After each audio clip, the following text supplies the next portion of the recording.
C'est pas réaliste que Black Widow, elle se pète la cheville. Non, mais de toute façon, c'est pas réaliste non plus qu'ils aillent faire une séance de tatouage en plein milieu du film, quoi.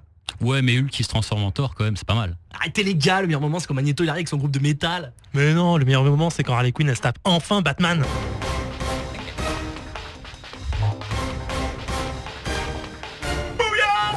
Bonsoir et bienvenue dans ce 18e épisode de Comics Outcast, épisode ce soir entièrement consacré aux Avengers, film qui est sorti il y a quelques jours en France, avant les États-Unis. Bon là on est le 4 mai donc voilà. Mais voilà, on est beaucoup dans le studio ce soir, il y a tout le monde, voilà. On a même piqué quelqu'un d'un autre podcast, en l'occurrence c'est Pasquille qui vient nous faire un petit coucou et nous aider pour ce gros morceau qu'on a pour vous ce soir. Bonsoir. Oh la voix, là là. Donc tu viens Pasquille, pour ceux qui ne te connaissent pas, d'où tu viens? Alors, d'où je viens en général, t'as du temps ou bien juste par Non, rapport au podcast? Dans le monde des podcasts, on va dire. Alors, moi j'ai lancé il y a un an un podcast qui s'appelle Les Clairvoyants avec mon ami Fox et dans lequel on parle exclusivement de tous les films Marvel Studios, toutes les productions Marvel Studios, donc le MCU, ce qu'on appelle le Marvel Cinematic Universe. En effet, on va en parler un peu plus en détail plus tard dans l'émission. Merci Fasque. Alors pour commencer, on va vous présenter le programme. On va parler de comics comme d'habitude, mais donc, comme je vous disais, spécialement consacré autour des Avengers. Ensuite, on va vous parler du film. C'est ça qu'on a préparé pour vous. Vraiment un gros dossier là-dessus. Je ne sais pas trop combien de temps que ça va durer, mais on va essayer de faire en sorte de ne pas dépasser le temps qu'on a mis la dernière fois. Et on va commencer tout de suite avec Zef qui va nous présenter une revue d'un truc un peu oldies mais bien sympa. On passe aux revues.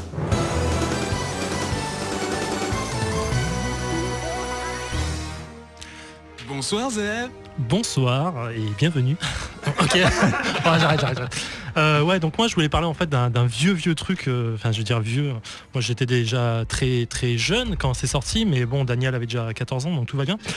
Je vais parler de Vision et de pardon, désolé, de Vision et la sorcière rouge, je le dis en français parce que c'est une mini-série. Single fuck was given. Ok, je reprends donc, c'est une mini-série en fait qui est sortie en 1984, novembre 1984, donc ça ne nous rajeunit pas tous, ça a été écrit par Bill Mantlo et Rick Leonardi. Rick Mantlo en fait qui a pas fait grand chose après les années 80 parce qu'il a eu un petit accident, donc il a pas grand chose à se mettre sous la dent, mais il a participé sur pas mal de choses.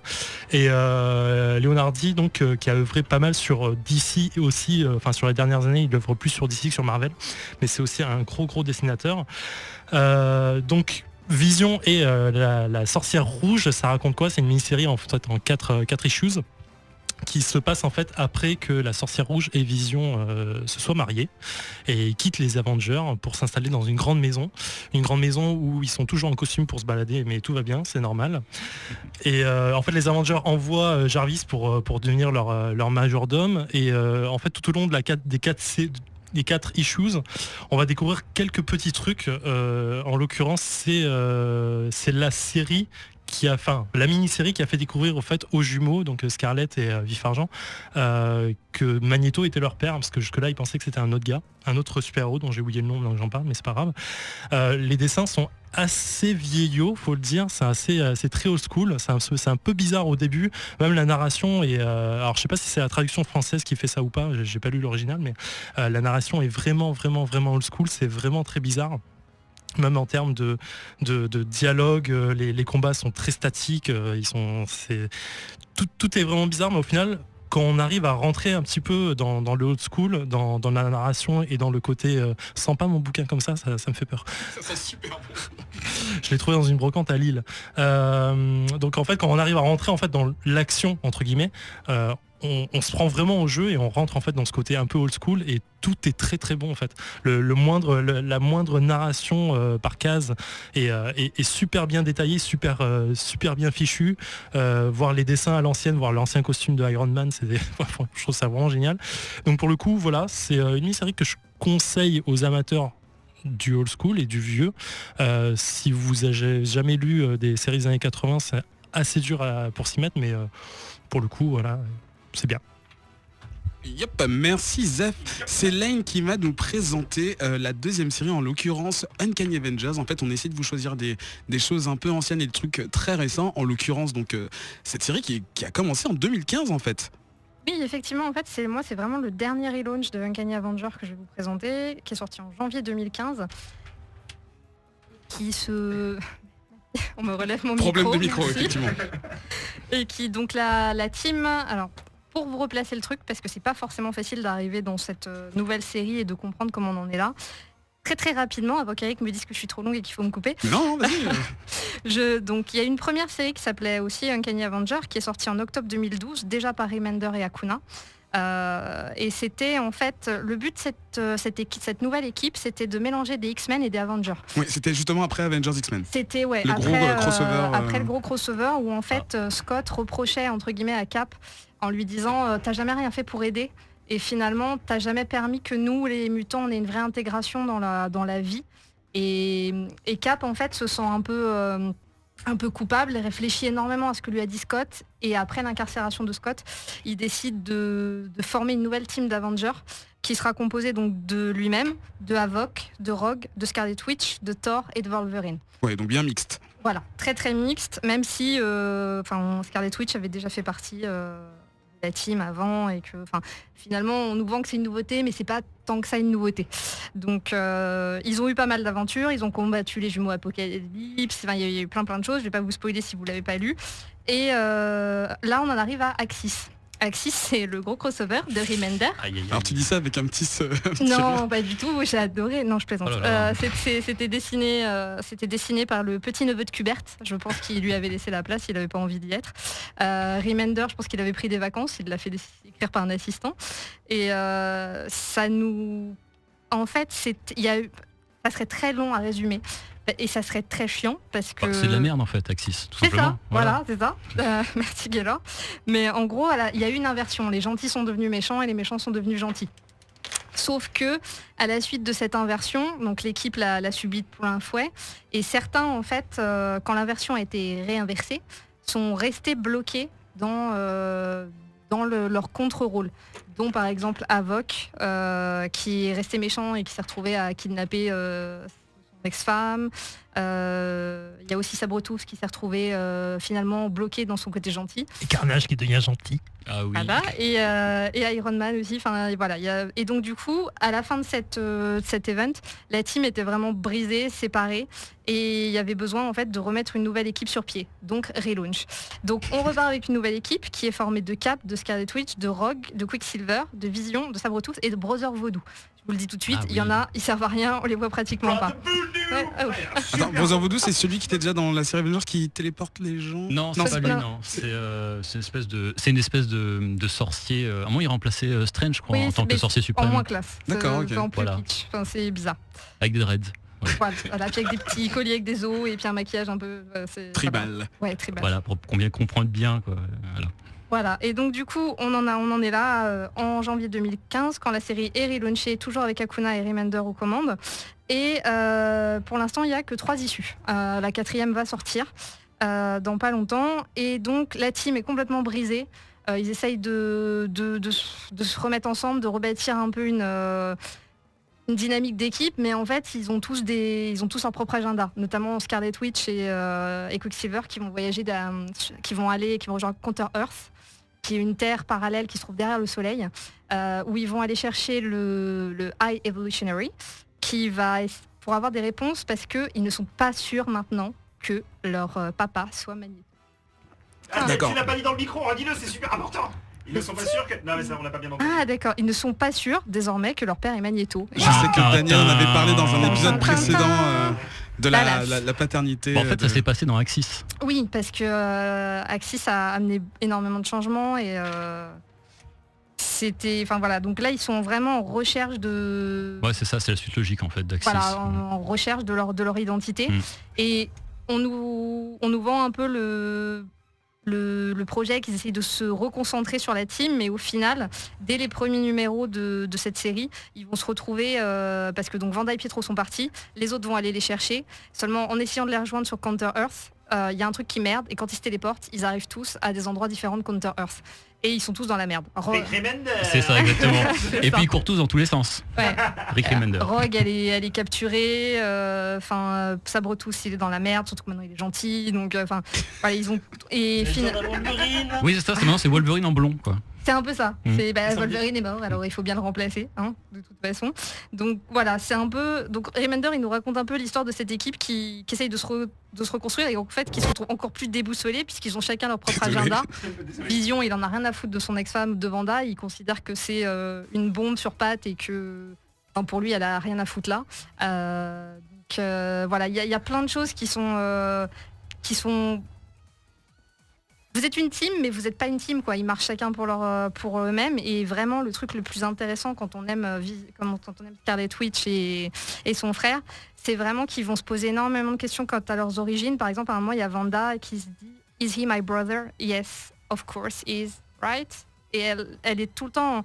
La seule chose dont elle a toujours été sûre toute sa vie pendant sa descente aux enfers, dans toutes les histoires des Avengers, c'était vraiment de sa relation avec Quicksilver qui était là, qui l'a sauvé pendant House of M, qui était vraiment le mec sur qui elle pouvait s'appuyer.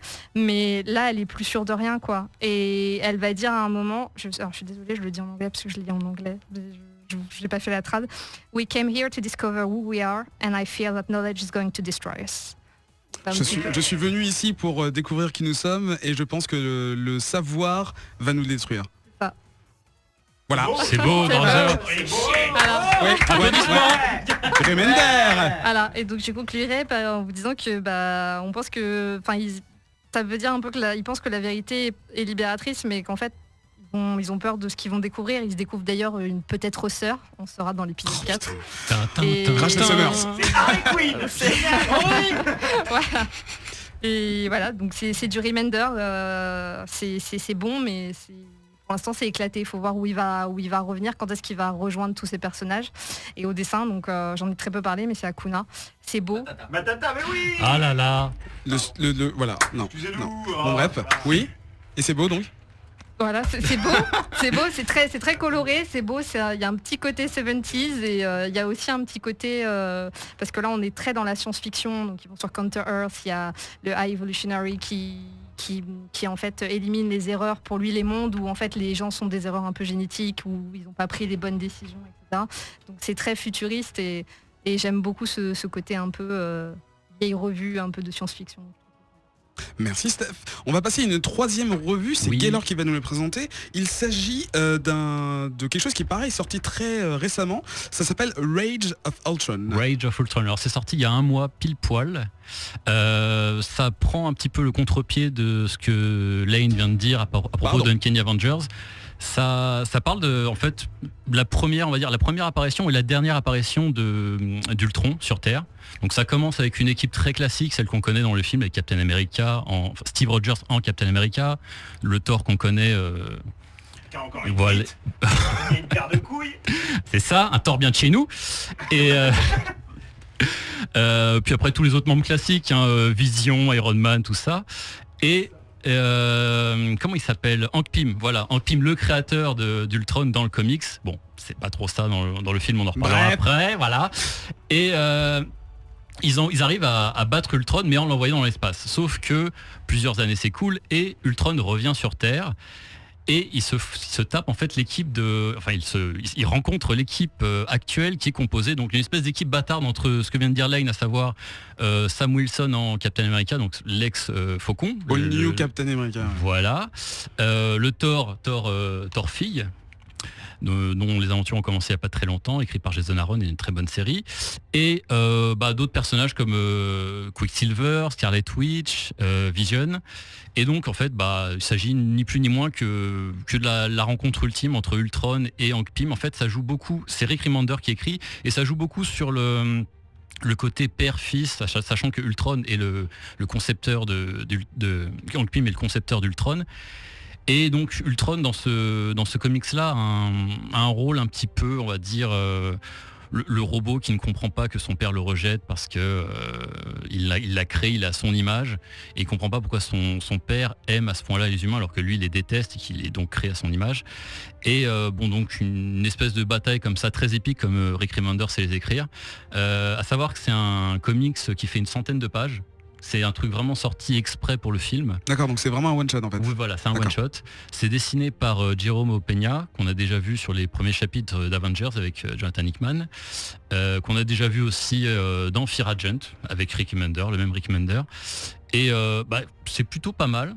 C'est pas la meilleure saga de Rick Remender, je vais y arriver. Mais ça se laisse lire, c'est plutôt un bon complément au film. Je trouvais que ça apportait un peu plus au méchant Ultron qui était pour le coup dans le comics beaucoup plus méchant, avec une haine vraiment viscérale, d'où le titre Rage of Ultron. Ouais. Et voilà, je pense que j'en ai fait le tour. C'est très très joli, donc Jérôme Peña au casque, c'est vraiment superbe. Et Dean White aux couleurs aussi, vraiment super joli. Et voilà. Je crois que c'est dispo en hardcover, je l'ai reçu à la librairie il y a quelques semaines.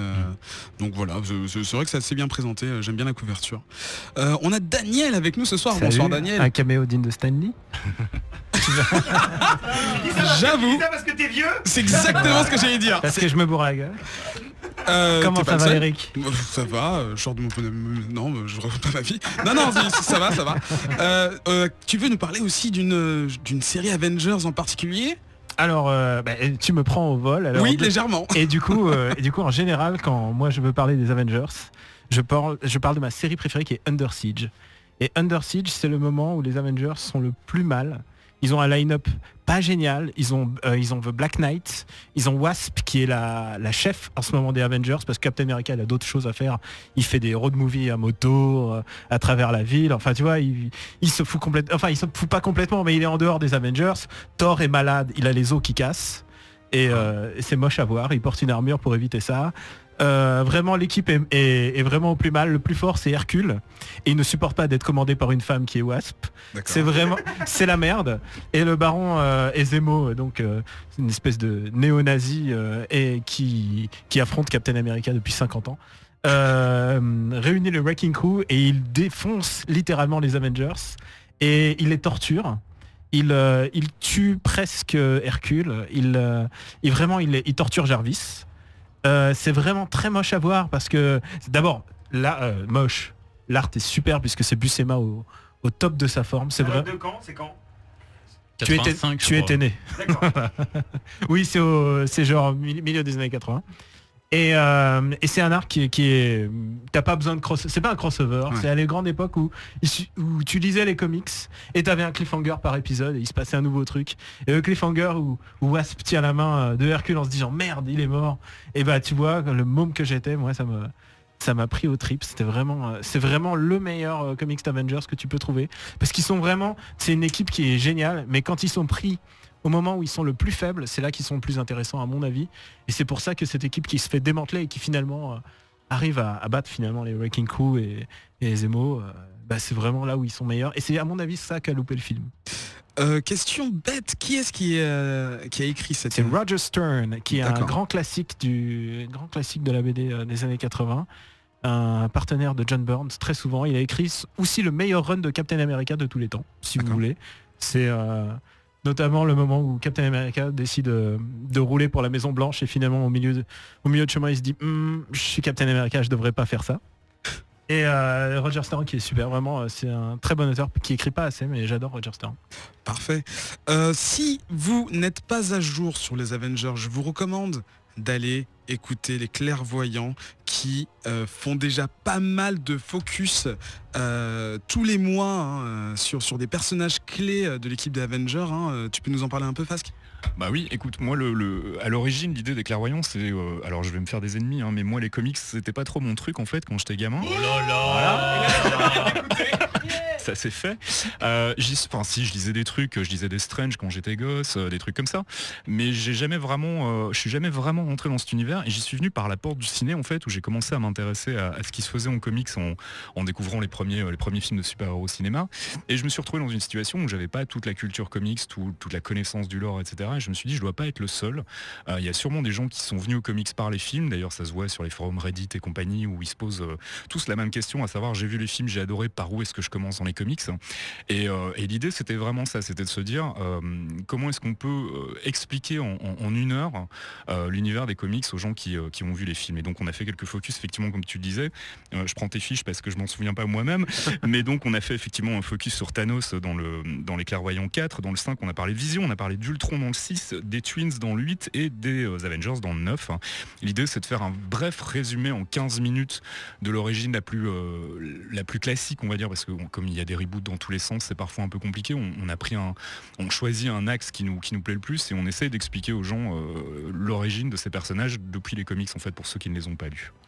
C'est parfait, donc voilà, lesclairvoyants.net pour écouter les podcasts directement sur le site ou abonnez-vous sur iTunes et compagnie pour pouvoir vous y être abonné. Daniel, tu voulais dire quelque chose, pardon? Est-ce que j'ai envie de dire quelque chose? Oui, Oui, j'ai envie de dire plein de choses. Non, je t'ai vu. Non, j'ai ouvert la porte d'enfer. Juste avant, un erratum pour éviter le courrier. Le hate courrier que tu vas recevoir. Comme d'hab. Adam Kubert, c'est le fils de Joe Kubert. Et Bill Mantlo, il a quand même créé Rocket Raccoon, donc il a toujours mon amour éternel. C'est pas un petit loustic. Et aujourd'hui, j'ai rencontré Charlie Cox. Il vous passe tous le bonjour. What? Alors Charlie Cox, le comédien qui joue Daredevil dans la série Netflix. D'accord, ok. On en parle en antenne. Il t'embrasse. Oh, c'est gentil, bah tu lui prends un iPad pour moi. Merci pour ces revues. On va tout de suite passer à une autre rubrique. On va vous parler du Marvel Cinematic Universe, MCU pour les intimes. À tout de suite. De retour dans ce 18e épisode spécial de Comics Outcast, toujours sur Radio Kawa, je vous l'ai pas dit tout à l'heure. N'oubliez pas de nous envoyer vos tweets avec le hashtag Comics Outcast. On va donc passer à une petite partie qui va vous présenter en fait ce que c'est que le MCU, donc le Marvel Cinematic Universe. Donc voilà, c'est fait. On peut passer à la suite. Donc j'ai Pascal avec moi qui va pouvoir répondre, enfin en tout cas présenter déjà ce que c'est. Alors, dans les grandes lignes, qu'est-ce que le Marvel Cinematic Universe pour les personnes qui ne sauraient pas? C'est un univers cinématographique unifié, initié par Marvel Studios donc en 2008 avec Iron Man. Ouais. Donc c'est le premier film de la série. Et l'idée en fait c'est de transposer la continuité qu'on a dans les comics au cinéma et dans les médias comme la télévision et aussi dans les comics. Mais là c'est beaucoup moins intéressant. C'est plus commercial. C'est plus commercial, c'est plus des espèces de petits tie-in pour boucher les trous. L'idée c'était donc de créer au cinéma ce qu'on avait dans les comics, c'est-à-dire des personnages qui ont leurs arcs et puis qui à un moment se rejoignent, et des arcs qui s'interpénètrent et qui fonctionnent les uns en fonction des autres en fait. D'accord, un peu pour faire un suivi comme dans les comics finalement, C'est quand ça. tu achètes une série puis la suivante, les trames se suivent Voilà, tout à fait. d'une page à l'autre. Il y a un concept de phase qu'ils ont essayé d'instaurer pour planifier leur film. Comment ça se passe à peu près? On a eu une phase 1 en fait qui a commencé donc avec le premier Iron Man et quasiment simultanément avec Incredible Hulk. Ensuite on a eu Iron Man 2 et puis on a eu Thor et Captain America qui ont mené donc vers les Avengers. Ça c'est la première phase. En général ça se termine toujours par un film des Avengers. Ça sera pas le cas pour la phase 2. C'est plus une question de timing à mon avis. Une question aussi que je pense que Marvel Studios sait plus trop quoi faire d'Ant-Man. La phase 2 donc qui commençait avec Iron Man 3 qui s'est poursuivi avec Winter Soldier, Guardians of the Galaxy, Avengers 2 donc Age of Ultron et qui donc va se terminer un peu bizarrement sous forme d'une sorte d'épilogue par Ant-Man, le film maudit de Marvel Studios qui traîne depuis très très longtemps, donc qui était chapeauté par Edgar Wright avant et qui maintenant est passé dans d'autres mains, notamment celle d'Andy McKay et de Paul Rudd qui a pas mal bossé sur le scénario. Et ensuite il y a la fameuse phase 3 donc qui va commencer l'année prochaine avec Civil War, Captain America, qui va se poursuivre avec les suites attendues comme Guardians of the Galaxy 2, des nouveaux personnages comme Doctor Strange qui va arriver en 2016 aussi. On aura aussi un troisième Thor qui va être Ragnarok, qui va manifestement être assez central dans la phase 3, puisque ça va être le début de la fin en gros. Et puis tout ça va mener donc vers Avengers 3 première partie à Infinity War avec entre les deux donc Black Panther et Captain Marvel, et ensuite la deuxième partie d'Avengers Infinity War et qui se clôturera donc par un autre film un peu relégué depuis les changements de planning qui sera donc le film sur les Inhumans. Du coup là on en est vraiment à la toute fin de la phase 3 phase 2 pardon, excuse-moi. Du coup ça fait suite aux grandes annonces qui ont été faites fin 2014 par Marvel qui a balancé tout son planning jusqu'en 2018-19 c'est ça. Et du coup donc ça concerne le cinéma. Au niveau de la télé, j'ai oublié Spider-Man pour la phase 3. Ah oui c'est vrai qu'il va donc être inclus vraiment au milieu de tout ça. Par rapport à la télévision, il y a 2 séries pour l'instant qui existent. Plus en fait. Alors on a commencé la première incursion de Marvel Studios en télé, ça a été Agents of Shield, avec l'aspect un peu mitigé qu'on lui connaît, puisque la série n'a pas vraiment fait a pas vraiment brillé, en tout cas dans sa première saison. Ça va mieux déjà en deuxième saison. Puis il y a eu la série Agent Carter qui a été lancée dans l'intervalle en fait au milieu de la saison 2 d'Agents of Shield. Ouais. Et puis il y a eu le deal avec Netflix qui est assez énorme en fait, puisqu'ils ont dealé 4 séries plus une mini-série, donc à savoir celle qu'on a déjà vue qui est Daredevil. Ensuite on va avoir, je sais pas encore exactement dans quel ordre, mais aka Jessica Jones. Ensuite on aura Iron Fist, Luke Cage et puis une espèce de mini-série Defenders. Ouais. Il y a des rumeurs d'autres projets de séries, notamment on parle beaucoup d'une série Punisher pour le moment, mais il n'y a encore rien de vérifié. Voilà, et il n'est pas le seul. Et donc ça c'est pour les séries télé, je pense que j'oublie rien. Non, je pense que là on a fait le tour ciné et télé, et puis bon il y a les comics dont on parlait, qui sont plus des espèces de petits bonus pour boucher les trous en fait entre les films, qui sont pas fondamentalement très intéressants, ni même très bien écrits. Il y a eu une série qui se concentrait sur Fury en fait et qui faisait un peu le lien entre les différents films de la phase 1 et qui amenait vers Avengers le premier, qui est potentiellement la seule qui vaut peut-être la peine de lire. Et puis sinon pour le reste on a des préludes en fait, des prologues. On a les prologues d'Ant-Man, on a le prologue d'Age of Ultron qui est vraiment pas intéressant.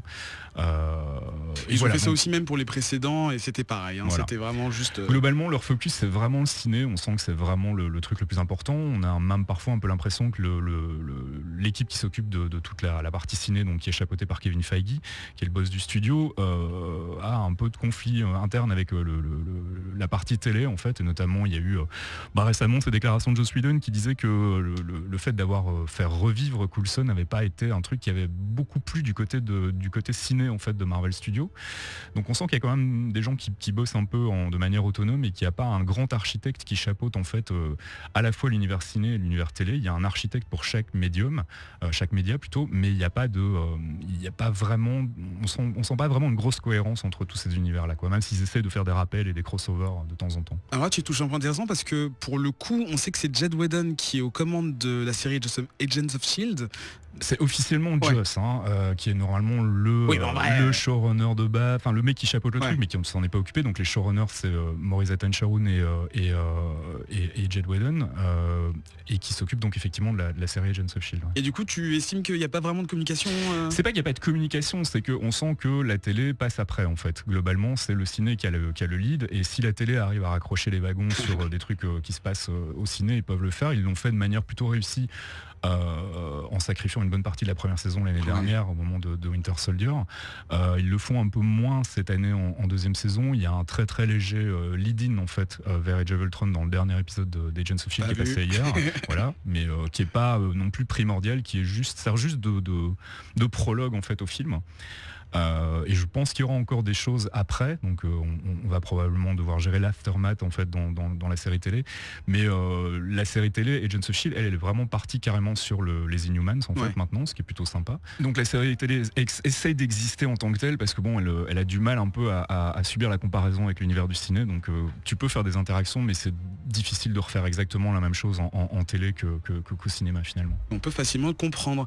Ben, tu as une question? Oui bonjour, j'ai une question pour Fasquille. J'ai 2 questions en fait. Je voulais d'abord déjà tu veux savoir s'il y a une meuf? Non, parce que non. Bon, allez. Je voulais savoir si il y avait d'autres médias, parce que tu as parlé des séries qui sont annoncées. Est-ce qu'ils ont annoncé d'autres médias que télé ou ciné? Parce que notamment, je sais qu'il y a un univers dessin animé de Marvel, notamment avec une série Guardians of the Galaxy qui va sortir bientôt et qui a l'air assez ouf. Donc, elle n'a pas été annoncée comme faisant partie du MCU, mais j'aurais aimé que tu me dises oui. Et également, mon copain Adrien m'a soufflé qu'il y avait un jeu de Telltale qui a fait Walking Dead entre autres. Qui vont faire un jeu, enfin ils vont lancer un jeu Marvel. Est-ce que tu sais si c'est lié au MCU ou est-ce qu'il y a des rumeurs? Je sais que c'est Marvel Studios, mais par contre je sais pas du tout si ça va être intégré dans le MCU ou pas. On n'a pas d'infos encore. En tout cas moi j'ai pas l'info. Téléciné quoi. C'est téléciné et éventuellement quelques comics. En tout cas moi, je peux vous dire que je suis en train d'écrire une pièce de théâtre sur la vie de Nick Fury et ce sera intégré au Marvel Cinematic Universe et je pense à toi Ike pour le rôle principal. Voilà. De Nick Fury. Je peux lui crever l'œil ou pas? Au théâtre de la Comédia de Paris. Bref. Ma deuxième question. Deuxième question, c'est un truc que je me pose à chaque fin de film. Donc on sait qu'il y a des scènes post-génériques. Est-ce que tu saurais comment est décidée la scène post-générique? Parce que j'avais l'impression qu'au début en phase 1 c'était genre la scène post-générique c'était sur le film suivant. Mais apparemment là c'est pas le cas. Des fois ils font des trucs genre notamment dans le dernier là. Avengers 2. Non, Guardians of the Galaxy, un truc qui avait rien à voir, etc. Donc est-ce qu'il y a une logique ou est-ce qu'ils font un peu comme ils veulent? Manifestement, il n'y a pas de logique. Au début, c'est parti plus comme un gag en fait. Le caméo de Fury dans le premier Iron Man est arrivé à un moment où ils n'étaient pas encore vraiment certains de pouvoir aller jusqu'au bout de leur phase 1. Après, c'est devenu un petit peu plus sérieux et ça servait de stinger, de teaser en fait pour les films qui allaient arriver. Et parfois pas. Effectivement, parfois ils font juste un gag, comme c'était le cas dans Guardians of the Galaxy avec Howard the Duck. Je sais pas du tout comment ils décident en fait. Je sais qu'en tout cas pour Avengers, ils essayent toujours de rester sur Thanos et ils essayent d'avoir un truc qui trace la route en fait pour l'arc des Avengers. C'est un truc dont on pourra parler tout à l'heure d'ailleurs, cette volonté aussi du MCU d'essayer de faire en sorte que les gens qui veulent suivre qu'une seule franchise arrivent à comprendre, arrivent à raccrocher les wagons sans avoir besoin d'emmagasiner toutes les informations de toutes les séries et tous les films en fait. Ok, cool, merci. J'ai oublié ce que je peux te demander, je suis absolument désolé, je fais l'erreur. Fasque, on va profiter que tu sois au micro. De tout le MCU, qu'est-ce que tu préfères? Quel film, quelle série, quel perso? Est-ce qu'il y a un truc que tu préfères et pourquoi? Que je préfère, non, je garde une grosse affection pour le premier Iron Man parce que c'est le premier, et pour le premier Avengers aussi parce que ça a vraiment été le point culminant d'une entreprise qui était complètement folle au début. Donc je dirais que c'est ces deux films-là qui pour moi sont un peu les plus emblématiques. Maintenant j'ai beaucoup aimé Guardians, j'ai beaucoup aimé The Winter Soldier, qui sont pour moi les deux films forts aussi de la phase 2. Donc voilà, pas de préférence particulière en dehors de cela. On va faire un petit tour de table parmi les chroniqueurs. Ben, pareil. Guardians of the Galaxy, absolument. Je connaissais la réponse, mais c'est pour les auditeurs. Meilleur film Marvel, je suis désolé. Meilleur film Marvel. Je suis désolé les gars. Meilleur film Marvel, et en fait je trouve que c'est le film qui colle le mieux au comics, à l'esprit du comics original, qui est très très bien écrit et en fait qui met du vrai humour dans le MCU, je trouve, parce qu'avant il y avait toutes ces blagues et tout mais qui n'étaient pas forcément hyper drôles. Salut Thor 2. Mais Guardians of the Galaxy, toutes les blagues et vannes sont subtiles et touchent, c'est nickel. Le comics original des années 2000 quoi. Alors le micro il a voilà. Putain, on peut pas couper son micro? On n'a pas très bien entendu. Zef, pour toi c'est quoi, qu'est-ce que tu préfères dans le MCU? Alors en fait je vais dire beaucoup de choses qui vont être dites par la suite, mais j'ai une grosse affection pour Winter Soldier parce que je m'attendais vraiment à une grosse merde quand je suis allé le voir et j'ai été agréablement surpris en fait par l'histoire et par la touche finale du truc, en fait tout ce qui explose et qui va répercuter à Agents of Shield derrière. Ça m'a agréablement surpris et j'ai une affection particulière pour Guardians aussi parce que je m'attendais à une grosse merde aussi, et pour le coup quand je suis allé voir je suis putain ça tue, et je suis allé revoir 2 fois en fait, donc voilà. Ah ouais quand même. Oh putain. Adrien. Alors mon prénom c'est Adrien. Salut. Moi j'ai beaucoup aimé Tintin. Oh le blocage. Tintin et Picaros. Tintin et Picaros. Non, alors moi c'est Avengers pour des raisons peut-être presque un peu personnelles, mais je l'ai vu au cinéma aux États-Unis et genre c'est des contextes de visionnage complètement différents, et genre quand Hulk smash, les gens se sont levés et ont applaudi. Tu vois, c'est pour moi genre l'incarnation. Non, mais c'est l'incarnation totale, tu vois, genre du MCU en tant que spectacle, enfin d'entertainment, de pure entertainment. Et je crois que c'est Avengers qui culmine à ce level-là, même si en effet Guardians a une grosse place dans mon cœur. D'accord. Lucilla. Alors c'est difficile de faire un choix parce que je les ai tous vus au moins 12 fois, mais mon préféré ça reste quand même Captain America The First Avenger, parce que Captain America est mon personnage préféré du MCU et que le film a pour moi tout ce que j'aime, c'est-à-dire un univers indépendant et unique, et c'est un film que tu peux regarder tout seul. Voilà. Charlie, ton avis? Oui, alors juste parce que personne bonjour tout le monde. Bonsoir Charlie. Juste parce que personne ne citera Iron Man 3 parce que Shane Black. Si, carrément. Parce que Shane Black, j'aime le ton de ce film. Voilà, je trouve vraiment très marrant. C'était un des premiers films où il y avait vraiment de l'humour dans le MCU. Et voilà, c'est, je pense, un de mes préférés, pas mon préféré. Je pense que c'est sûrement Guardians, mais Iron Man 3 c'est de la bombe. J'aurais dû prendre les votes, mais là pour l'instant Guardians est assez en avant. Steph, le tien? Le mien, c'est plus un personnage en fait. Moi c'est Loki. Oui, Girl Love Bad Guys. Donc là tu parles du personnage, ouais. Oui, parce qu'il n'y a pas eu de film. Non, Loki. c'est parce que franchement il m'a sauvé le film Thor quand même, et que j'ai adoré la façon dont est joué le personnage, où il est hyper shakespearien, et c'était vraiment le seul truc bien dans ce film. Parfait. Gaylor, le tien? Je suis un peu déçu, je voulais dire Iron Man 3, je pensais surprendre tout le monde et voilà, puis mon truc. Bon, je vais dire Iron Man 2 alors, qui est le meilleur. Salut, c'est tout pour moi. Parfait. T'as le droit. Et enfin Daniel, non pas enfin, oui non, Daniel, c'était quoi ton avis? Qu'est-ce que t'as préféré dans le MCU? Je suis quand même très Iron Man 1 parce que c'est la meilleure origin story. Ouais. C'est vraiment le récit parfait. Et c'est le film qui a donné le ton. C'est Jon Favreau qui avait le loisir de faire tout ce qu'il veut. Et il avait Robert Downey Jr. au top jeunesse puisque... Il avait arrêté de boire et de la coke. Ouais voilà, il bien. était au top de la fraîcheur. Voilà. Vraiment, c'était le super. Et comme personne ne l'a cité, j'ai une micro-affection pour l'incroyable Hulk. Mais aussi, j'allais Pour, dire. Franchement, pour Hulk, tu sais quoi, il y a tellement de générosité dans ce film bizarre, mal branlé et tout, mais il y a quand même vraiment des super passages. Et en plus... je tiens à faire mon coming out, je ressens la même chose pour le Hulk de Ang Lee. Je trouve que c'est un film faut pas foiré, mais avec pas déconner plein quand de même. trucs bien dedans. Mais celui-là, il y a quand même un très bon acteur qui aurait pu jouer un bon... Bon, Mark Ruffalo est super. Il est sexy et tout ce que tu veux, mais Edward Norton était bien. Ed Norton, il avait le truc du Hulk, du mec qui essaye de rester zen quand même, tu vois. Ouais, et puis il a de toute façon, même dans la vie, ce truc du mec qui peut péter un plomb du jour au lendemain. Ouais, tu sais pas pourquoi. il a la malice, quoi, tu vois. Ouais, je suis d'accord. Enfin, Joe, tu gardes la parole. Quel est ton film ou personnage préféré dans le MCU? Alors moi, je tiens à dire que j'ai beaucoup d'espoir sur le prochain Mad Max, Fury Road, qui va raconter l'histoire de Nick Fury qui traverse. Mais aux airs ou comment ça se passe? Non, je dirais. Et alors, sans surprise aucune, je pense que celui dans lequel j'ai pris le plus de plaisir immédiat, c'est les Guardians. Mais effectivement, je rejoindrai Daniel sur Iron Man 1.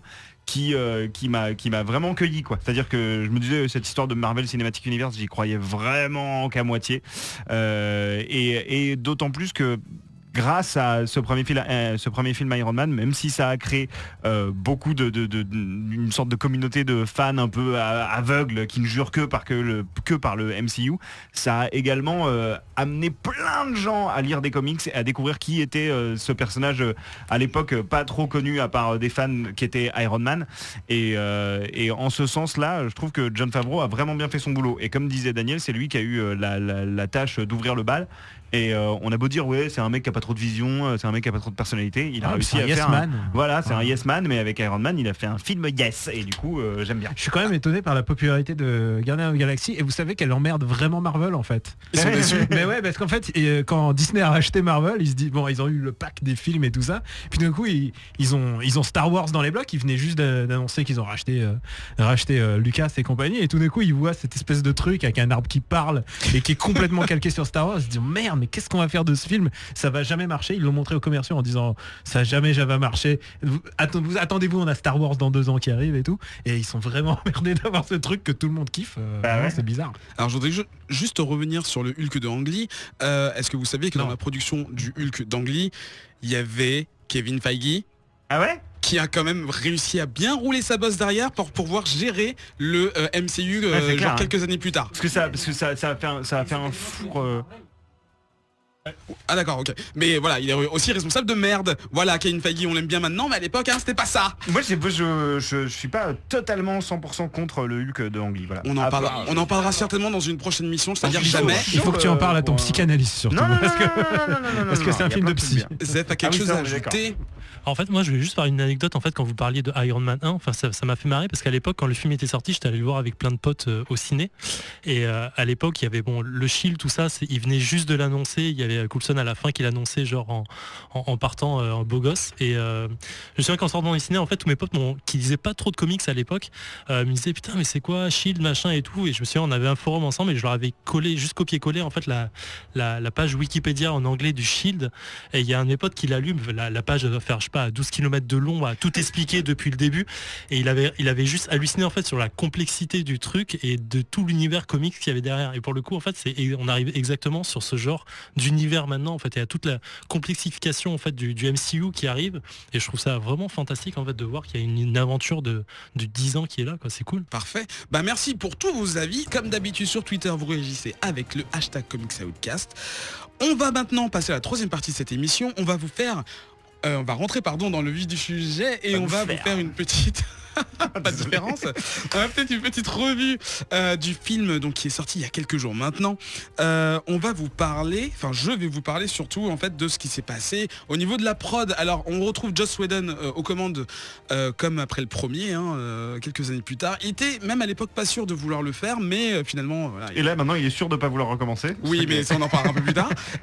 Donc voilà, 2-3 anecdotes. Il voulait intégrer Captain Marvel au film, mais il a changé d'avis quand il s'est dit que le personnage n'avait pas encore été casté, donc il s'est dit ouais c'est pas la peine d'essayer de mettre une nana qui vole, dont on n'aurait pas expliqué les pouvoirs, donc voilà il a oublié ça. Et l'autre chose c'est que par rapport à la création du personnage d'Ultron qui voulait à la base fidèle aux comics, donc Ant-Man, il a dû laisser tomber quand il a compris que ce serait donc à l'époque j'ai oublié son nom, le premier Michael Douglas.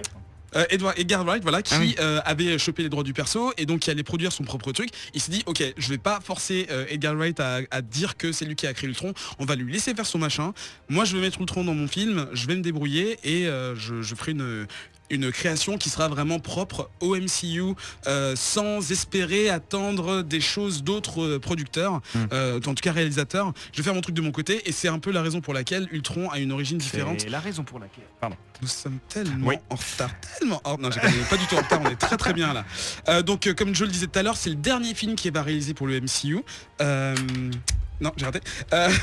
Comme vous le savez, c'est sûrement les frères Russo qui vont réaliser les prochains films Avengers. Donc voilà, c'est bye bye pour lui. Le tournage a eu lieu il y a que un an en fait, ça a été très rapide.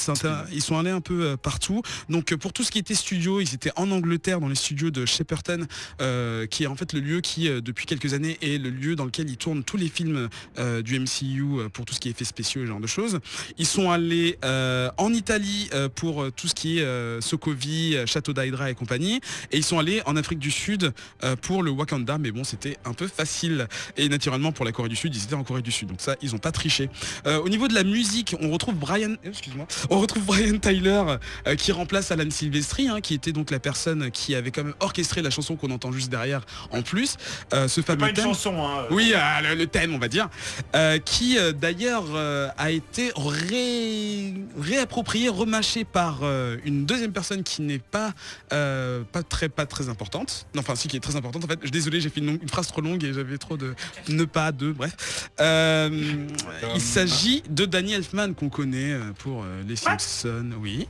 J'ai débloqué quand j'ai vu Danny Elfman au crédit, j'ai fait what? Alors Danny Elfman, qu'est-ce qu'il a fait? Il a aidé à la composition. Et surtout, c'est lui qui a réécrit le thème Avengers. C'est-à-dire qu'il s'est servi... le premier Avengers ou... Non, dans le 2. Là, je parle du 2 là. Là, on parle du Avengers 2. L'ère d'Ultron. Et en fait, il a participé avec Brian Tyler. Brian Tyler est la personne qui a composé la majorité des choses, mais c'est Danny Elfman qui l'a épaulé. C'est-à-dire qu'il était là en fond, mais bon, il est quand même crédité à 100% dans le truc, quoi. Stagiaire. Pardon. Vas-y Pascal. En fait c'est même plus compliqué que ça. C'est Brian Tyler signe une partie de la bande son et Danny Elfman signe une autre partie en fait. Donc il n'y a pas eu de réelle collaboration entre les deux. C'est ça qui est un peu bizarre, c'est que si tu regardes les tracklists de la bande son en fait, il y a des morceaux qui sont attribués à Tyler et des morceaux qui sont attribués à Elfman en fait. Moi ce qui m'étonne dans tout ça, c'est à quel point Danny Elfman est devenu, excusez-moi, ça va sembler être une critique, mais est devenu impersonnel dans le sens où à aucun moment moi qui suis hyper fan de Danny Elfman, j'ai reconnu il avait déjà fait la BO de Spider-Man qui est pas dans le MCU. Oui, mais la BO de Spider-Man, il y avait quand même du Danny Elfman à faire. C'était vraiment une BO hyper pulp avec des. C'est peut-être une commande ou tu vois. Oui, bien sûr, mais je trouve ça assez dingue. Voilà, je la prends là. Tant je m'en suis absolument pas rendu compte dans le film. Ben, moi, je veux juste une petite anecdote et je l'ai pas vérifié moi-même, mais il paraîtrait qu'il y a un certain hommage à Star Wars dans la musique sur certains arrangements, et c'est pas le seul clin d'œil à Star Wars dans le film. Je pourrais en parler tout à l'heure. Oui, on va parler des mains, c'est ça? Non. Okay. Il y a des sabres laser, vous les avez pas vu? Tu parlais de Star Wars, mais c'est pas tout apparemment. Mais ça vient d'une interview en fait. Il s'est aussi basé sur les BO de Superman et des Aventuriers de l'Arche perdue pour le thème que Brian Tyler voulait donner, enfin le thème, l'atmosphère on va dire qu'il voulait donner au film.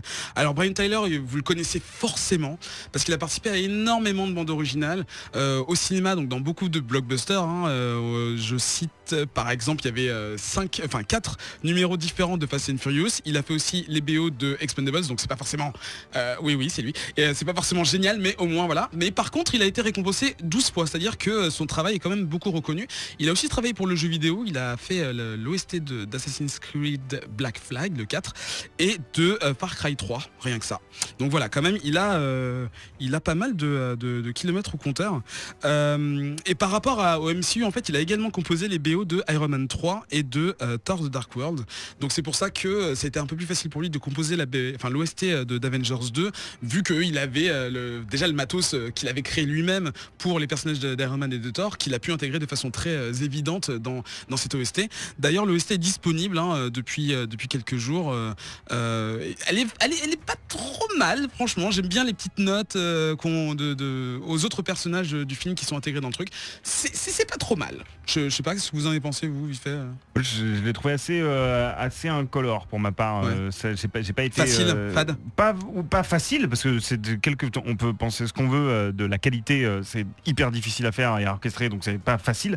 Mais j'ai trouvé ça effectivement un peu fade, quoi. Mais de toute façon, globalement dans le Cinematic Universe Marvel, je trouve que, j'ai pas un thème d'un film qui me reste dans le crâne comme il y a des trucs efficaces, hein, le truc c'est que je trouve que le thème principal d'Avengers et Avengers 2 qui se ressemble quand même est quand même notable. Non, c'est notable, bien sûr. Voilà. Mais alors évidemment on compare toujours au meilleur. Voilà. Mais effectivement quand t'as l'ouverture de Star Wars et que t'as le générique de Star Wars, je veux dire même un gamin qui a jamais vu Star Wars, il sait ce que c'est. Et je me dis dans 20 ans, est-ce que la musique des Avengers on la balancera dans des... Je sais pas. Si tu l'entends, tu la reconnais. Moi, tu te dis. Oui, mais je ressens pas de frisson. D'accord. C'est-à-dire Par que contre, juste on parle de la musique. Pardon, j'ai digressé. On parle des compositions musicales, mais il faut aussi noter parfois, pas par l'occurrence ici, mais dans Guardians of the Galaxy ou Iron Man, il y a une bonne BO. C'est-à-dire qu'ils ont rien inventé, c'est des musiques qui existent déjà. Ah oui, des utilisations de musique. Ils les utilisent quand même plutôt pas mal. Ouais, ce que je voulais juste rajouter par rapport à ce que tu disais, le côté emblématique des musiques du MCU, on n'y est pas encore, mais je pense que c'est ce qu'ils sont en train d'essayer de faire justement. Ils tentent de le faire. Dans Age of Ultron, en fait, on a des rappels thématiques de musique d'autres films, etc. Et je pense que justement, ils sont en train d'essayer de créer une cohérence de ce côté-là aussi. Alors, ce qui est vraiment la cohérence, moi, je la ressens. Je suis complètement Ouais. d'accord avec toi. Ça se sent, mais je trouve qu'ils n'ont pas encore réussi, pour ma part, à composer un thème qui soit hyper fédérateur et qui puisse, transcender un peu le film. C'est-à-dire que traverser le temps. Et voilà des thèmes comme le premier thème de Batman par Danny Elfman, des trucs comme ça que tu peux écouter en dehors du film et tout de suite les gens remettent le truc dans le contexte en fait et savent ce que ces notes représentent. Et pour moi il n'y a pas encore ça. Je pense que c'est ce qu'ils sont en train d'essayer de faire et moi ça m'a vraiment fait plaisir de réentendre le thème d'Iron Man 3 au moment où il y a la Hulkbuster qui arrive. J'ai trouvé ça vraiment chouette et ça c'est un thème qui m'a marqué et justement je pense que c'est ce vers quoi il se dirige en tout cas. Zef, moi je voulais juste dire qu'en fait à chaque fois que pendant tout le film Avenger 2 en fait à chaque fois que j'entendais une petite musique qui venait des Avengers en fait je pensais tout de suite au clairvoyant en fait c'est con mais non mais ça m'a fait en fait vachement tiquer à chaque fois en fait et je trouvais ça assez cool parce que dans le clairvoyant en fait toutes les musiques sont vraiment tirées du MCU et je suis pas un gars qui accroche énormément au film au BO des films en général et pour le coup écouter le podcast et avoir le film après me faisait vachement accrocher à toutes les musiques pendant les scènes de baston et tout et pour le coup j'ai vachement plus accroché sur les musiques d'Avenger 2. Ben non, mini anecdote c'est que le Hulk c'est du motion de la performance capture de la part de Mark Ruffalo mais la voix du monstre, de la bête, c'est Lou Ferrigno qui jouait Hulk dans la série des années 80 et qu'on voit en clin d'œil dans Incredible Hulk qui fait un gardien de l'université. Alors pour finir sur la musique, vous avez sûrement vu le trailer, les 14 trailers qui sont sortis depuis 6 mois, 1 an. Vous avez sûrement entendu la petite musique, la petite mélodie I've Got No Strings on Me, donc thème qui revient assez souvent dans le film. Qui est reprise de Pinocchio. Effectivement, alors moi je l'ai découvert en présentant l'émission. D'accord. Oui, je sais. Honte à moi, honte sur moi, je sais, j'ai honte. Et c'est dingue qu'on est bien d'accord. Attends, tu voulais développer là-dessus ou je peux dire Non, c'est juste ça. Est-ce qu'on est d'accord parce que moi en fait j'ai réussi à me préserver, j'ai vu juste la première bande-annonce préservée des bandes-annonces de ce film parce que je voulais pas en savoir trop. La première bande-annonce, celle où Ultron dit There are no strings on me. Ce fameux There are no strings on me là n'est pas dans le putain de film. Il y a plein de trucs, mais on en parlera plus tard. Non mais qu'il y ait plein de trucs qui sont dans les bandes-annonces, c'est pas dans le film, je comprends. Mais là je veux dire, c'est la manière la plus badass dont il balance la phrase. Il le dit cette phrase, mais il pas de cette façon. Mais c'est pareil, dans la bande-annonce, il y a un moment où on voit sa main dans la lave et ça y est pas dans le film pareil. C'est parce qu'il avait pris c'est Terminator ça. Ben, tu voulais me parler de l'affiche? Ouais, non, je savais pas trop où le placer dans ton plan. Maintenant, juste l'affiche est moche. Non, c'est faux. Si, l'affiche est moche, juste au niveau du placement, en fait, les personnages sont plus ou moins placés en fonction du succès au box-office. C'est pour ça que Captain America, donc Winter Soldier, a eu un gros succès et en gros, même si c'est lui le boss des Avengers normalement, les persos sont placés en termes de grosseur plus ou moins, c'est à prendre avec des pincettes, en fonction de la popularité. Attends, c'est finalement le conseil de classe. En général, t'as fait assez d'entrées, ok, on te met devant, c'est bien. En grande, enfin, la plupart du temps, la personne qui est le plus gros et le plus en avant, c'est la personne qui est ce qu'on appelle billé en premier. Souvent, celui qui est le plus gros, c'est Hulk. Qui est billé en premier dans le truc, c'est-à-dire la personne qui est souvent le payé le plus. Ouais. Et là, c'est pas le cas. Je sais pas, après, je connais pas leur salaire, mais en tout cas, je te dis que c'est au niveau du succès des films du MCU dans leur ensemble. Là, en l'occurrence, le dernier gros succès, c'était Captain, vu que les Guardians ne sont pas là, c'était Captain Winter Soldier. Ouais. Du coup, il est plus gros sur l'affiche, mais c'est logique puisque c'est lui le chef des Avengers normalement. On va justement parler du casting. Alors, on a, je dis pas toutes les personnes qui étaient déjà là dans le premier, mais on a des nouveaux petits personnages. En l'occurrence, la personne qui joue Mocap et qui joue la voix, enfin qui donne sa voix, à Ultron, c'est James Spader que vous avez certainement déjà vu dans Boston Legal. Stargate, aussi les films Stargate. Ah, cochon. Et plus récemment The Blacklist, mais bon, ça on s'en fout. Voilà. Mais mortel acteur, on peut le dire. Ah non, mais il déchire. Ensuite, on a dans le rôle de Jarvis, mais bon, c'est un revenant. Et aussi dans le rôle de Vision, c'est Paul Bettany qui maintenant, en plus de donner sa voix, donne aussi de son corps. Claudia Kim, une coréenne qui joue le docteur Helen Cho. Et Andy Serkis, Julie Delpy. On l'aime ou on la déteste. Beaucoup de gens la détestent. Mais Andy Serkis joue Julie Delpy. Oui. Avec un très mauvais accent russo-français, mais bon, c'est dégueulasse. Et Linda Cardinelli qui est... Urgence. Oh là là. Moi je la connais, Urgence, et aussi elle joue Mad Men, j'allais dire Masters of Sex, mais en fait c'est Mad Men. Elle joue dans Avengers of the Ultron et dans elle joue la sœur de Zoe de Chanel dans New Girl. Voilà. Mais qui regarde cette série? Moi si je regarde cette série parce que c'est très drôle. Freaks and Geeks aussi. Et Mad Men en ce moment. Oui, on l'a déjà dit, merci si tu sais suivre, merci de suivre. Alors... non, je déconne. Parlons du budget maintenant. On atteint des sphères beaucoup trop cher. Ouais. 280 millions de dollars. 280 millions. Voilà, ça va être rentabilisé rapidement. Sauf que sachez que au 28 avril, donc il y a 2 jours au moment de l'enregistrement, dans les 28 pays dans lesquels ils sont sortis, donc majoritairement en Europe et en Asie, il a déjà généré plus de 200 millions de dollars. Hors États-Unis, hors États-Unis. Sauf que les prévisions qui n'arrêtent pas d'augmenter en plus, plus on approche de la sortie américaine du 1er mai, dépassent encore ça. C'est-à-dire que là, ils espèrent atteindre 217 millions de dollars de box-office le premier week-end juste en Amérique du Nord, ce qui serait la plus grosse sortie cinéma au monde. Avengers 1, il a déjà pété des scores, je crois qu'il est dans les 5 films les plus rentables de tous les temps. Oui, mais là on est déjà au-dessus. Mais il est toujours derrière, pour l'instant il est toujours derrière James Cameron, alors que là c'est peut-être James Cameron qui va se faire... c'est Fast and Furious 7. Oh non, putain. Bref, on peut parler de Marvel, comment ça se passe? Oui. Voilà, donc pour l'instant, au premier week-end, Avengers 1 n'a généré que 210 millions, donc là il prévoit déjà plus. 210 millions. Ah oui, mais c'est pas beaucoup, mais il a déjà généré plus de 1,4 milliard de dollars depuis 3 ans. Ça c'est juste les entrées ciné ou il compte le merchandising? C'est le bénéfice, c'est tout le box-office.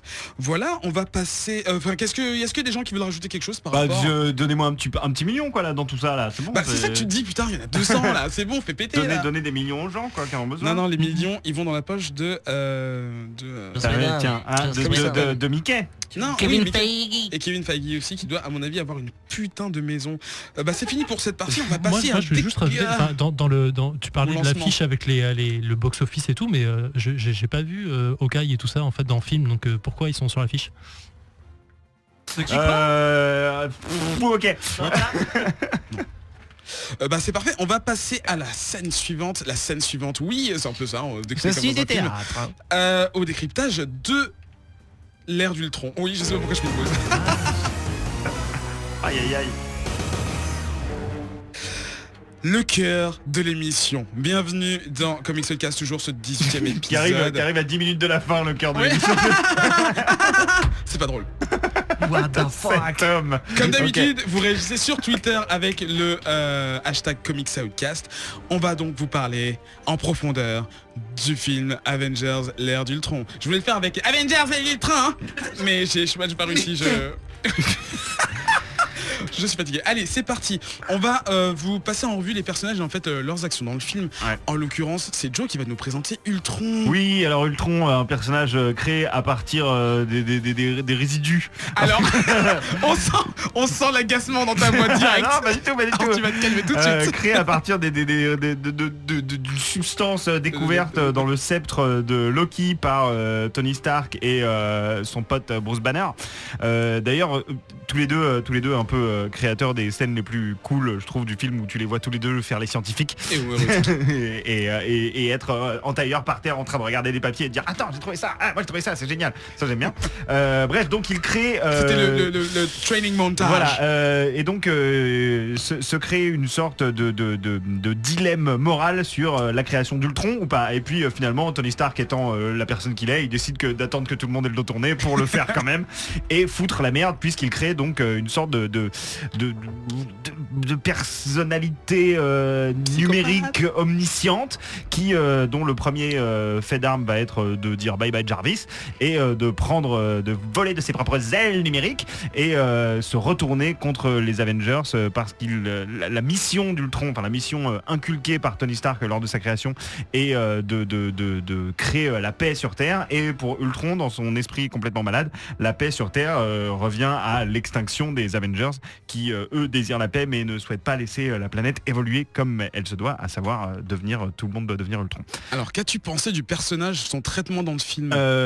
Il m'a d'abord beaucoup plu, puis de plus en plus déplu au mesure que le film avançait. C'est-à-dire que j'ai trouvé sa première scène matérialisée, c'est-à-dire lorsqu'il débarque, crashing the party dans la scène de la fête des Avengers, dans la boom, et qu'il arrive comme un cheveu sur la soupe et qui vient de gâcher la fête. Je trouvais cette scène super, vraiment, et j'ai trouvé que c'était la seule scène du film où il y a vraiment une atmosphère, c'est-à-dire où les mecs créent une ambiance que j'avais jamais vue dans un film Marvel encore, c'est-à-dire un truc vraiment glauque et malsain et avec James Spader qui fait vraiment des étincelles dans cette scène-là. Littéralement.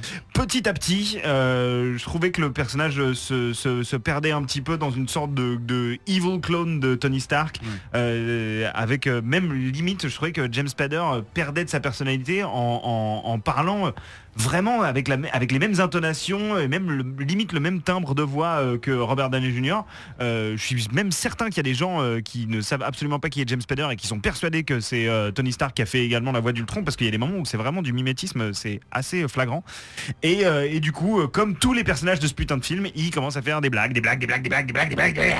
tout le temps des blagues, jusqu'à sa dernière blague avant qu'il se fasse dégager de Sokovie, où t'es là genre mais filer le rôle à Gérard Jugnot, c'est pareil, ça marche de la même manière. Wait, c'est quoi il dit quoi? Il dit attendez, j'ai encore alors réflexion faite, j'aurais rien ne sert de courir, il faut partir à feu. Mais bon, au-delà de ça, j'ai trouvé le personnage visuellement très réussi, à la fois fidèle à la vision du comics et en même temps quoi? Non, c'est bon. On dit non à quelqu'un derrière moi, pardon. Oui, parce qu'il a réagi sur Vision, donc voilà. Assez fidèle à la manière dont il est dépeint dans le comics, mais avec un petit twist cinématique. J'ai trouvé ça plutôt efficace. J'ai trouvé qu'il avait des scènes très chouettes, malgré les plein de moments où il m'a emmerdé. Il avait des scènes où son personnage était particulièrement efficace et représentait une véritable menace, ce qui, je trouve, manquait au premier film Avengers. On ressentait pas assez la menace. Là, effectivement, il y a un truc qui se passe de temps en temps et ça fonctionne. C'est tout ce que j'ai à dire à propos de ce personnage, car nous sommes en retard. Non, c'est pas ça. Bon, d'accord. Mais je pense que j'ai fait le tour. Oui, non, c'est parfait. Merci Joe. C'est Charlie qui va reprendre la parole et qui va nous présenter les jumeaux de l'impossible. Je sais pas. J'ai envie de prendre cette voix. Je pense que voilà. Et que lui prenne ton micro. Voilà. Ta voix est magnifique, Eric. Merci. Ok. Ça c'est fait. Donc je vais vous parler non pas de Quicksilver ou de Scarlet Witch puisqu'il n'existe pas dans cet univers, mais de Pietro et de Wanda. C'est vrai. Voilà. Maximoff, exactement.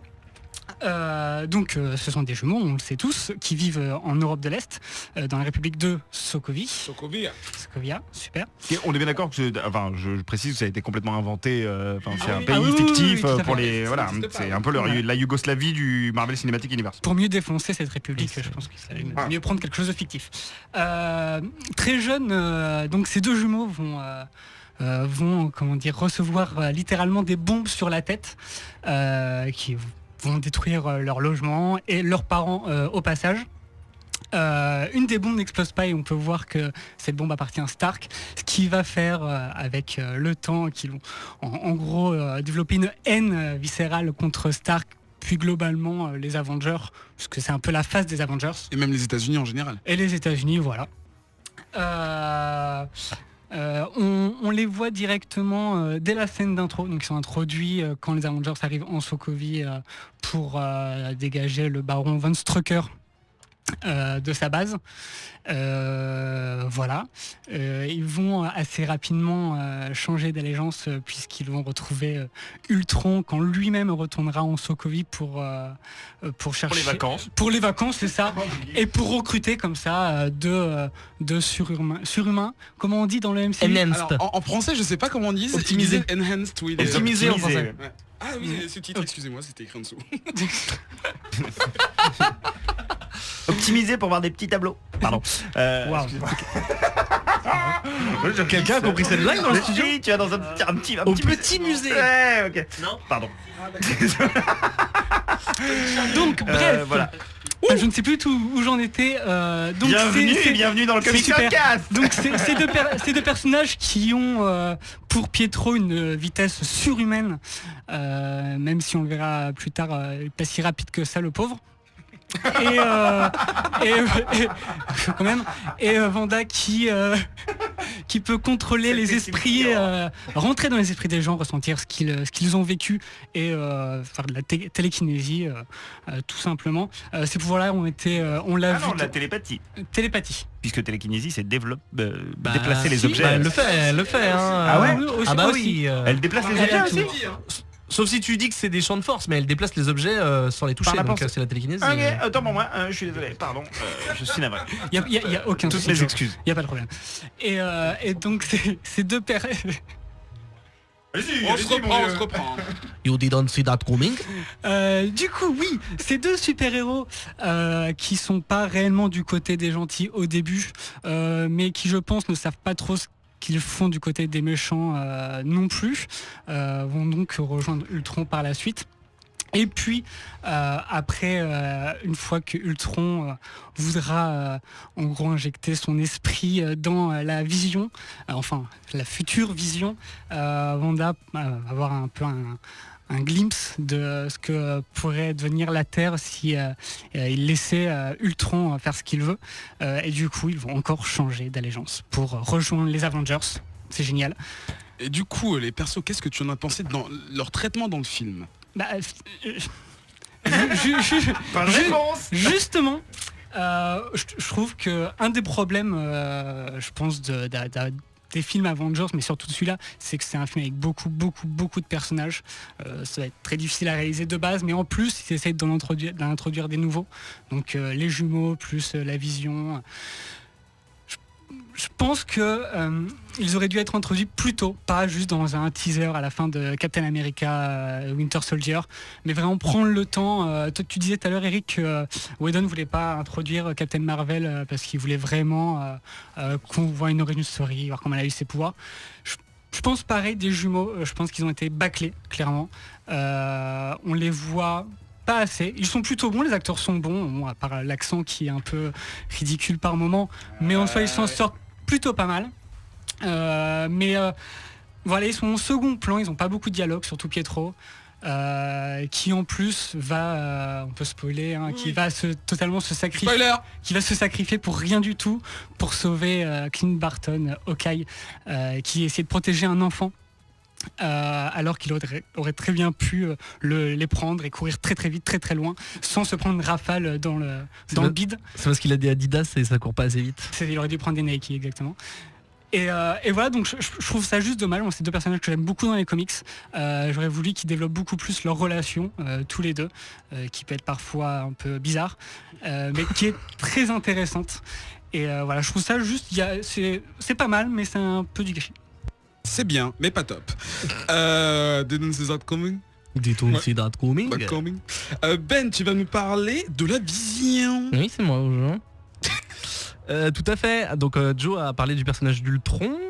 qui donc en fait va passer le plus clair de son temps, outre le fait de fomenter la destruction des Vengeurs, a toujours évolué, c'est-à-dire toujours changer parce qu'en fait il est matérialisé dans un robot en fait, l'intelligence artificielle dont Joe parlait, donc dans un robot, et en fait il va passer le film à changer de corps pour s'améliorer toujours, avoir toujours un, et en fait il cherche le corps parfait, et dans le film apparaît un personnage, t'en as parlé dans le casting, c'est le professeur Shaw. Alors qu'il y avait déjà Scarlett Johansson, il aurait pu dire c'était parti pour le corps parfait quoi. Ok. Donc le professeur Shaw qui est entre autres experte en réparation des tissus. On voit à un moment que Hawkeye se mange une balle et en fait il se fait recoudre, et donc grâce à un caisson qui en fait permet de recréer les tissus humains, et donc via ce caisson et évidemment du vibranium qu'il trouve en Wakanda, petit clin d'œil, qui donc est le métal le plus résistant sur Terre. Grâce à ce métal et ce caisson, il va créer un corps, un androïde. Après on peut trouver d'autres mots, mais en gros c'est un synthézoïde, voilà, on peut trouver d'autres mots, qui est censé être le corps parfait dans lequel il va mettre son esprit. Donc une grosse partie du film. Il veut s'uploader. Voilà, il va s'uploader une grosse partie un gros morceau de la seconde partie du film, et justement cette espèce de transfert où il va se brancher au caisson, il va essayer il va se brancher au caisson, il va se littéralement. Il va se downloader dans ce corps parfait qui va en fait se bloquer pour X raisons, et c'est Tony Stark et Bruce Banner qui vont un peu reprendre la connerie qu'ils avaient fait au début du film, se dire c'est peut-être l'occasion de faire cette arme en fait qu'Ultron était en train de construire, de la mettre à notre avantage, car en fait Jarvis, qui était censé être détruit par Ultron, ne l'est pas. Donc on va prendre l'esprit de Jarvis qui est ultra puissant avec l'Infinity Stone. En fait en gros ce qu'ils ont fait au début du film avec Ultron, là ils le font avec Jarvis, et du coup ça match grâce à Thor qui met une putain de décharge avec son marteau. Bon c'est le bordel mais en gros voilà c'est ça, et en gros sort de ce caisson un mec ultra badass, hyper sec, donc rouge, on ne sait pas trop pourquoi mais c'est pas grave, ultra sec, et qui est en fait l'incarnation de la neutralité, c'est-à-dire que lui il fait ni le bien ni le mal, il fait ce qu'il faut qu'il soit fait, je suis pas très français. En gros, au moment où il sort du caisson, évidemment tous les Vengeurs qui sont autour voient ça comme une menace, mais en fait ils se stoppent en disant attendez, et au final Vision, donc c'était la vision d'Ultron, donc son projet qui donc devient la vision, ils se rendent compte qu'en fait c'est pas une menace et qu'il veut juste au final le bien, parce que c'est le bien qui doit être fait. On voit qu'au début il est tout nu, enfin il a pas d'appareil génitaux mais il est tout nu, il voit Thor qui a une cape, il copie la cape, enfin en gros il essaie de prendre le meilleur chez les autres, et non, je vais pas parler de ce moment épique, qui ça serait bien de ne pas le spoiler. On est full spoil là. Ah, on est full spoil, ok. Ouais. Bon, à un moment il prend le marteau de Thor alors que personne n'y arrive, donc ça c'est un peu les frissons. Et donc dans le film, son traitement. Et donc son traitement, j'ai trouvé ça vachement cool. Ils ont eu la bonne idée, l'idée logique de prendre Paul Bettany qui faisait jusqu'à maintenant la voix de Jarvis dans tous les films du MCU, c'est-à-dire Iron Man et tout. C'est drôle parce que Paul Bettany lui il faisait partie du casting, mais en fait il voyait jamais les autres acteurs, il faisait ses voix dans son studio et en fait il s'en foutait, il faisait ça pour la thune. Mais bon, il a changé d'avis et du coup ils l'ont pris, qui est un putain d'acteur hyper, physiquement il est rouge, il passe hyper bien à l'écran, il est rouge, sa voix est top, on reconnaît la voix de Jarvis évidemment, même s'il lui dit je ne suis ni Jarvis, je ne suis pas Ultron, je ne suis pas Jarvis, je suis. Voilà, et du coup je trouve que on le voit peu au final. En fait on le voit peu au final parce que c'est bien et pas bien. Moi j'aurais bien aimé le voir un peu plus développé, mais au final il y a l'essentiel du personnage, j'estime. Évidemment on va le voir dans la suite du MCU, mais je trouve qu'il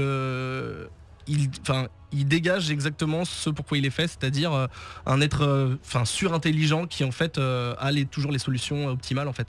Alors il y a quelqu'un qui est dans le conducteur à glisser début de romance. Tout à fait, parce qu'en fait on est obligé de parler des comics. Dans les comics, Wanda, donc la sorcière rouge dont Charlie a parlé, et Vision. Vas-y Ben. Vanda, oui, Vanda. Ouais, continue. Ont une romance, tombent amoureux et même se marient. Donc là, on peut, si on veut, selon les interprétations, voir un début de romance. Mais vas-y Charlie. Il y a un regard entre les deux. Il y a un regard, même à la toute fin, en gros. À la toute fin, elle est en galère quand tout est en train de tomber en morceaux. Il la sauve. Effectivement, quand il atterrit, il la prend dans ses bras avant de redécoller. Il y a une espèce de catch. C'est ce que j'ai dit. On interprète comme on veut. Mais en tout cas, s'ils veulent faire la romance, la brique est posée, quoi. Tu vas nous parler maintenant du personnage de Hawkeye, Clint Barton. Tout à fait, Clint Barton qui peut faire rigoler parce qu'en fait c'est le seul des, enfin à part Black Widow, alors c'est le seul mec des Vengeurs qui n'a pas de pouvoir surhumain, même si évidemment il vise, enfin il a un œil de faucon évidemment, donc il vise, il peut. Attends, là tu l'as dit comme s'il avait vraiment récupéré l'œil. Voilà, il a un œil de faucon, il a pris un œil de faucon, il a été chez Animalis, il a pris un œil de faucon. En fait évidemment il vise comme un ouf. On se souvient dans Avengers que juste en voyant la force du vent il pouvait placer une flèche exactement là où il voulait. Bon ouais, c'est un ouf au niveau de l'arc. Ce qui est cool, c'est que dans ce film là, mais putain mais arrêtez de rigoler, qu'est-ce qui se passe Eric? Non c'est l'œil, vas-y. Ah toujours les gars. Ouais. Ce qui est cool dans ce film là, c'est que contre toute attente, perso moi je m'y attendais pas, c'est lui qui prend une sorte de lead, enfin il prend les commandes pour deux raisons. La première raison, c'est qu'en fait, tous les Vengeurs, à part lui, vont se faire laver le cerveau, on va dire, ou en tout cas vont avoir des visions de via les pouvoirs de la sorcière rouge, sauf lui parce que il a réussi à s'en dépêtrer. Il en a marre de se faire manipuler. Voilà, et en fait chaque Vengeur va voir un peu son pire cauchemar arriver, donc ils vont se poser des questions existentielles, qu'est-ce qui se passe, machin, je dois éviter la fin du monde, etc. Et lui non. Et en fait, en plus de ça, donc c'est le seul qui a pas de pouvoir et c'est le seul qui a pas cette espèce de vision qui le rend tout à fait bad. En plus de ça, on découvre que c'est le seul à avoir une vie de famille. À un moment quand ils sont en galère et qu'ils savent plus où aller parce qu'ils sont plus ou moins recherchés par les autorités, Clint Barton leur dit j'ai un lieu sûr, allons-y. Et en fait là ils découvrent que c'est la maison de Clint Barton. Il a une femme, il a des enfants, sa femme est enceinte en plus d'un autre enfant, et donc personne ne le savait. On apprend que c'est Nick Fury qui l'a aidé à organiser tout ça en off, et donc en fait c'est là en fait c'est vraiment ce personnage est creusé plus que les autres, et même à la fin on le voit, c'est lui qui convainc la sorcière rouge de allez vas-y prends les choses en main, va buter tout le monde. Héroïne. Quand tu sors de ta cachette, t'es un vengeur. Donc c'est lui qui a pris plus ou moins le rôle de Captain America, qui lui d'habitude est le leader et qui sait motiver ses troupes. Et j'ai trouvé ça très très cool parce que l'ambivalence du perso en disant ok on découvre plus que lui, c'est pas juste un mec avec un arc, même si lui il en rigole, il dit il y a des robots partout, la ville est en train de se détruire et moi j'ai un arc et des flèches, donc ça c'est assez cool. Mais par contre c'est la dualité de se dire c'est le perso le moins puissant au final, et c'est lui qui va réussir à mener les Vengeurs et à gagner on va dire la bataille. Qu'est-ce qu'on peut dire sur le fait qu'il ait explosé au niveau de la présence à l'écran dans ce film là, parce qu'avant il était vraiment mis de côté. Je sais pas, l'acteur est bankable sur d'autres films, donc je sais pas, c'est peut-être une raison, mais je pense vraiment, comme je l'ai expliqué, après ça c'est mon interprétation, mais je pense vraiment que c'est lui qui a réussi à c'est parce qu'il avait pas de pouvoir qu'il n'a pas été touché par comme les autres, et du coup qu'il a réussi à... En fait c'est le plus pépère de tous, comme je l'ai dit, il a une vie de famille et en fait c'est un mercenaire à la base, je veux dire c'est un homme d'armes en fait. Un mercenaire c'était bien comme ouais ok voilà, et je pense que je sais pas si c'était une volonté de le mettre plus à l'écran que les autres, mais en tout cas ce choix là je le trouve très intelligent. Après, on peut aussi se dire pourquoi ils ont creusé toute sa life et jusqu'à la fin de dire qu'en fait il a une vie de famille. Est-ce que c'est pour tuer le perso et se dire qu'en fait il sera pas dans les autres films? Peut-être, mais non, car il sera dans Civil War. C'est aussi très proche de l'approche dans le comics en fait. Enfin, Hawkeye c'est le personnage qui est... Enfin, arrêtez-moi, moi je lis pas Hawkeye, mais je crois que c'est un personnage qui est traité de manière très très humaine dans les comics.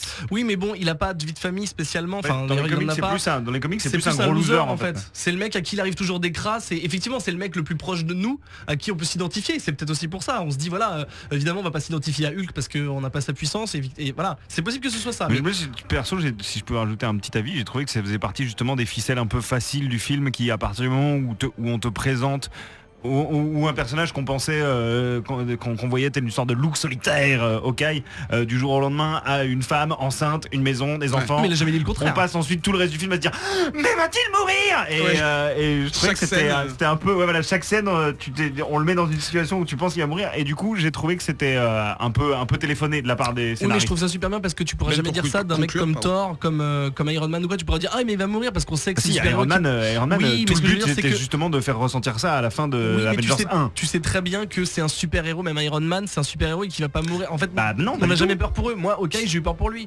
Je sais pas. Ok. Merci Ben. Là c'est Lane qui va passer, récupérer le micro et parler de à la fois Iron Man et Captain America et leur éventuelle rivalité. Oui. Nous t'écoutons. Grincement. Hein. J'adore faire grincer. What? Ok. Donc je vais pas vous présenter Iron Man et Cap parce qu'on les connaît déjà, ils sont déjà plutôt bien installés.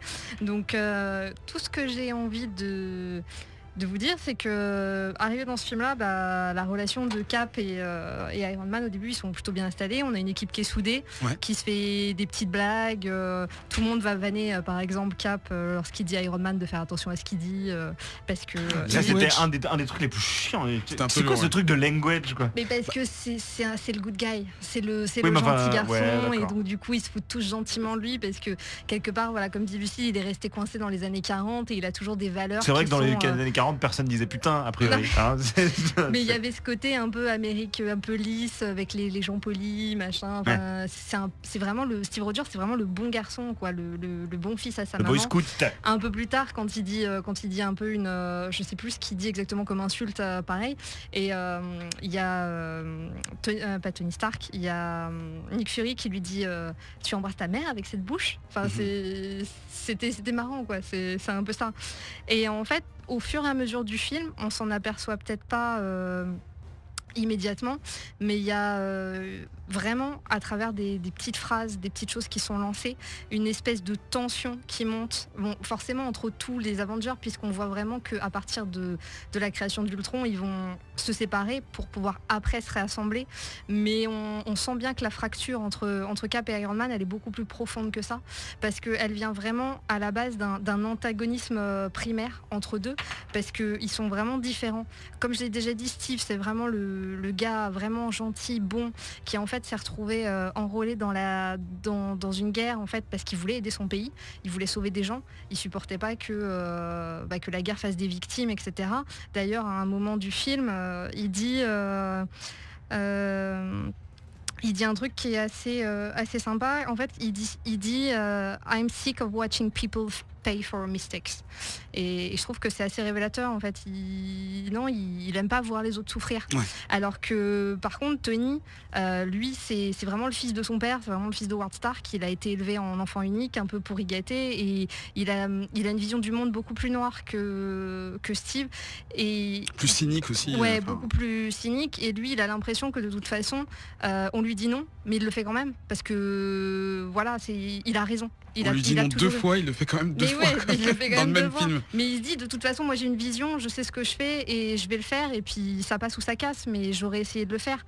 Et c'est pas comme ça que... Enfin, il le dit lui-même à un moment, il dit I don't play well with others. Ouais. Et c'est assez révélateur. Il a envie de faire partie de l'équipe, il a envie de il donne son argent, il donne du temps et tout ça, et en même temps, il n'arrive pas à respecter les cadres d'une équipe en même temps. Et ils ont quand ils sont justement chez Hawkeye, ils ont une discussion, ils sont dehors, ils coupent du bois, et en gros, ils se disent en quelques phrases pourquoi ils se comprennent pas. Et il y a Tony qui dit I don't trust a guy without a dark side, call me old-fashioned. Et Cap, il lui répond un truc qui fait qu'on sent que il est gentil, mais il faut pas le pousser non plus, parce qu'il dit maybe you just haven't seen it yet. Ouais. Donc voilà, peut-être un prémisse pour la suite. Qu'est-ce que tu penses? Moi, je pense que clairement, ça pose les bases du fait que de toute façon, ils ont deux visions du monde différentes. Cap, il fait la guerre en espérant un jour pouvoir sortir de ça et l'arrêter, laisser le monde vivre, laisser les gens se débrouiller, alors que Tony, lui, il a une vision plus noire et il veut protéger et imposer. On le verra dans Civil War. Enfin, après, je veux pas faire vraiment basé sur les comics, parce qu'effectivement, on sait pas ce qu'ils vont faire dans le film, comment ils vont baser ça, mais dans le comics Civil War, ils ont cet antagonisme en se disant... Il y a la loi qui est promulguée avec les super-héros qui doivent déclarer et bosser pour le gouvernement, et Tony, il est pour, Cap est contre, et ils vont en arriver à se battre vraiment physiquement pour ça, quoi. Donc on peut peut-être s'attendre à voir ça. Oui. Intéressant. C'est Lucille qui va prendre la parole et nous parler de Black Widow et Hulk. Alors... Effectivement, Joss Whedon l'avait annoncé à la sortie du premier Avengers. Il voulait que le second opus soit plus personnel, plus intime, et du coup il a rien trouvé de mieux pour ça qu'inclure une histoire d'amour, incluant donc Hulk et Black Widow. Alors donc Hulk dans le film, donc le Dr Banner, il est dans une vraie dualité. Alors c'est vrai que c'est un peu cocasse, puisque de toute façon il a deux personnalités, mais là il est vraiment en prise à une dualité, on va dire, plus générale. Parce que dans un sens, il maîtrise parfois son Hulk, donc parfois tout seul, puisque parfois on lui donne des ordres qu'il arrive à suivre, défoncer un truc, ou par exemple dans Avengers 1, quand Captain lui dit smash et il part. Autre chose que va défoncer un truc de toute façon. Certes, mais tu vois, donc, je veux dire, il n'est pas complètement incontrôlable. Il a quand même une certaine emprise dessus. Parfois, il est un peu aidé. Donc là, dans Avengers 2, on le voit avec Black Widow qui lui fait la petite berceuse Hey big guy, the sun is getting low. Donc ça l'aide un petit peu à avoir la maîtrise sur son personnage. Donc dans un sens, il arrive un peu à maîtriser le monstre qui est en lui, mais en même temps, il est parfaitement conscient qu'il est complètement destructeur et qu'il est capable de faire beaucoup de dégâts. Il le vit très très mal. D'ailleurs, la scène, donc quand il est manipulé par Scarlet Witch et qui défonce la ville, etc., qui met beaucoup de civils en danger, il le vit extrêmement mal. Et c'est ce qui mènera à son départ, à la fin. C'est pour ça qu'il décide de s'éloigner. Et donc, tout le film tourne autour de ce grand, on va dire, ce struggle, voilà, ce dilemme, je cherchais le terme. Ce dilemme qu'il habite, et d'ailleurs Black Widow à un moment le définit très bien, puisqu'elle dit qu'en gros, en parlant de Hulk, que c'est un combattant qui n'aime pas se battre car il sait qu'il va systématiquement gagner. Et c'est vrai, enfin c'est exactement ça. Et donc on a ce personnage de Bruce Banner qui est vraiment approfondi dans Avengers 2. C'est la première fois, outre son film entre guillemets au tout début du MCU, qu'il est vraiment approfondi. De l'autre côté, donc on a Black Widow. Nous avons donc Natasha Romanoff qui bénéficie pour la première fois d'un vrai traitement de fond, puisque jusqu'ici elle était quand même pas mal survolée. Dans Iron Man 2, elle sert un petit peu à rien. Elle est là pour faire joli. La seule, au niveau du scénario, elle apporte pas grand chose. Dans le premier Avengers, elle fait le lien avec certains personnages, mais même chose, finalement c'est une combattante, mais on ne sait pas grand chose sur elle. Dans Winter Soldier, forcément c'est la sidekick, bon c'est pas très cool de dire ça, mais c'est vrai, de Captain America, et on arrive à avoir des infos un peu sur elle, mais finalement ça tourne toujours autour du fait qu'elle veut absolument caser Captain America avec à peu près toutes les nanas qui passent. Et là dans Avengers 2 on se dit cool, elle va enfin être exploitée. Le seul truc c'est que finalement qu'est-ce qu'on apprend de Black Widow dans Avengers 2 ? On apprend un petit peu son passé dans la Red Room, on voit ça de façon assez succincte, on comprend que c'était pas facile, donc finalement ça casse un peu le côté tueuse sans cœur, Là on voit que la formation n'a pas forcément été très évidente non plus. À un moment on apprend qu'en plus suite à cette formation elle a été stérilisée, elle le vit très mal, elle se considère comme un monstre, donc ça c'est quand même un petit peu, c'est pas très évident je trouve, personnellement ça m'a un peu choqué, je trouve que les femmes qui sont stériles seront très contentes de savoir qu'une super-héroïne se considère comme un monstre, d'être un peu comme elle. Ensuite, qu'est-ce qu'on apprend d'autre ? On apprend qu'elle passe son temps à flirter de manière générale et que du coup son attrait pour Banner c'est quelque chose de particulier, mais qu'elle a quand même tendance à un peu aguicher le chaland de façon générale. Et on sait qu'elle est la confidente de Hawkeye. Voilà. Donc en gros, qu'est-ce qu'on apprend de Black Widow ? Pas grand chose. Son personnage est très creux, son personnage tourne autour de l'histoire d'amour, son personnage tourne autour de sa sexiness. Donc on a une héroïne qui est censée être badass, qui est censée être une Avengers et dont les seuls traits personnels en fait tournent autour du sentiment amoureux, de la maternité. Donc des points qui sont, c'est intéressant, c'est bien de l'aborder. Les femmes sont des femmes, elles peuvent avoir des enfants, elles peuvent être amoureuses, mais on remarquera que c'est le seul Avengers qui est traité avec uniquement ces points-là. Même les Avengers masculins, quand ils ont des histoires d'amour, Iron Man, Pepper Pot, etc. Ils ont tout un tas de choses très intéressantes de leur passé qui peut être évoqué. Là, c'est pas du tout le cas. Donc, quelle inspiration finalement pour le seul personnage à la base féminin des Avengers, finalement elle est juste sexy, elle botte des culs, mais l'attitude sexy prend vraiment le dessus. Donc, je trouve ça très creux. Personnellement, ça m'a beaucoup déçu. Je suis très sensible au traitement des héroïnes dans les comics et dans le MCU bien évidemment. En tant que femme, ça me fait plaisir d'avoir un peu des modèles auxquels me rattacher. Là du coup, vraiment, j'accroche pas du tout parce que finalement, ça m'intéresse pas d'avoir on va dire, un truc qui tourne autour d'une histoire d'amour. Si j'ai envie de voir une histoire d'amour, il suffit que j'aille voir le premier film anglais qui passe au cinéma, quoi. Moi, je vais voir un film de super-héros. Et ça, le problème, c'est que c'est assez symptomatique d'un traitement des personnages féminins dans le MCU de manière générale. Chose dont on parlait tout à l'heure, il y a quelque chose qui met bien en avant en fait ce phénomène. C'est le problème du merchandising, puisque Black Widow est le personnage qui est le moins exploité dans tout ce qui est goodies, dans tout ce qui est merchandising, puisque c'est une volonté finalement de ne pas la mettre en avant, puisque finalement c'est surtout les petits garçons qui intéressent Disney au niveau du merchandising, donc ils leur vendent des super-héros mais pas de super-héroïnes. Le truc c'est qu'il n'y a pas que Black Widow, on remarquera que Gamora dans Guardians of the Galaxy a aussi bénéficié d'un traitement assez superficiel et d'une absence de merchandising assez totale. Et c'est d'autant plus dommage qu'en plus il y a une scène dans Avengers 2 qui est assez rigolote, dans lequel il y a un vrai concours, excusez-moi du terme, il y a un vrai concours de beats entre Iron Man et Thor, qui finalement c'est ouais mais moi Jane, tu comprends, elle est en train de bosser sur son prix Nobel, elle peut pas venir faire la fête. Oui mais Pepper Pot, tu comprends, elle est présidente d'une multinationale. Donc on a quand même des personnages féminins qui sont censés faire des trucs bien, et finalement les seuls qui sont mis en avant, ils ont un traitement complètement à chier. Et moi je trouve ça complètement nul. C'est méga violent comme analyse, mais c'est tellement réaliste. Non, voilà. Et pour la petite anecdote, je pense que ça lui a fait tellement de mal de dire autant de mal d'un truc et du MCU, on sent que ça venait un peu des... J'ai une anecdote assez horrible, c'est que pendant que Scarlett Johansson était en train de dire qu'elle pouvait pas avoir d'enfant, elle était enceinte. En plus. Et pendant tout le tournage, elle était enceinte en fait.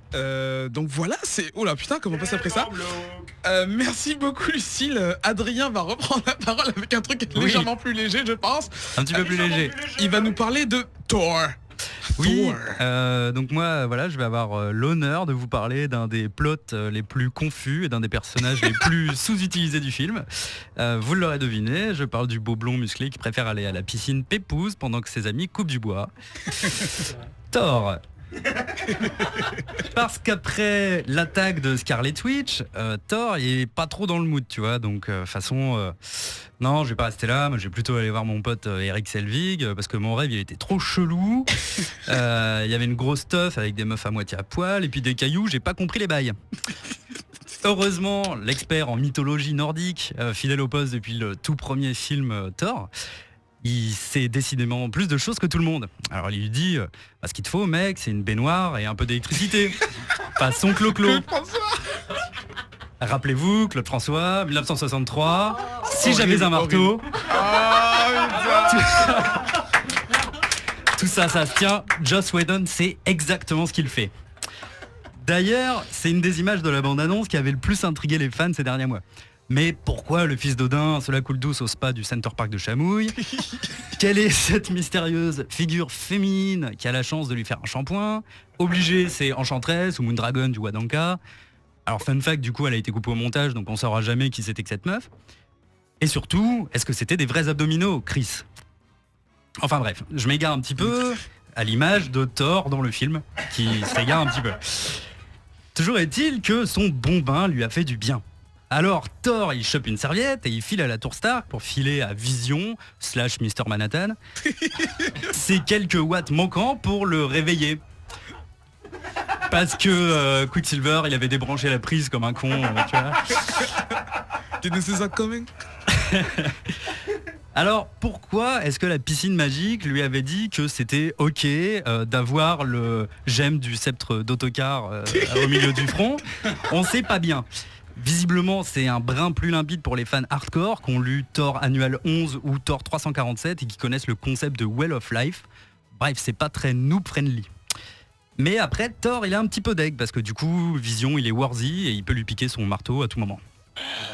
Bon, j'avoue, ça m'a fait quand même pas mal rire ce moment-là. Au final, j'ai un peu vu la quête de Thor et du coup, par extension, un peu toutes les visions des Avengers comme une espèce de succession de coupures pub en plein milieu du film, une espèce de subplot qui introduit la phase 3 du MCU avec en bonus une première exposition limpide des Infinity Stones, une sorte de teaser un peu putassier pour les futurs films de Marvel, dont Thor Ragnarok, qui est lui-même le préface de Infinity Wars 1 et 2. Oui. Bref, je sais pas si vous me suivez, mais si. bon.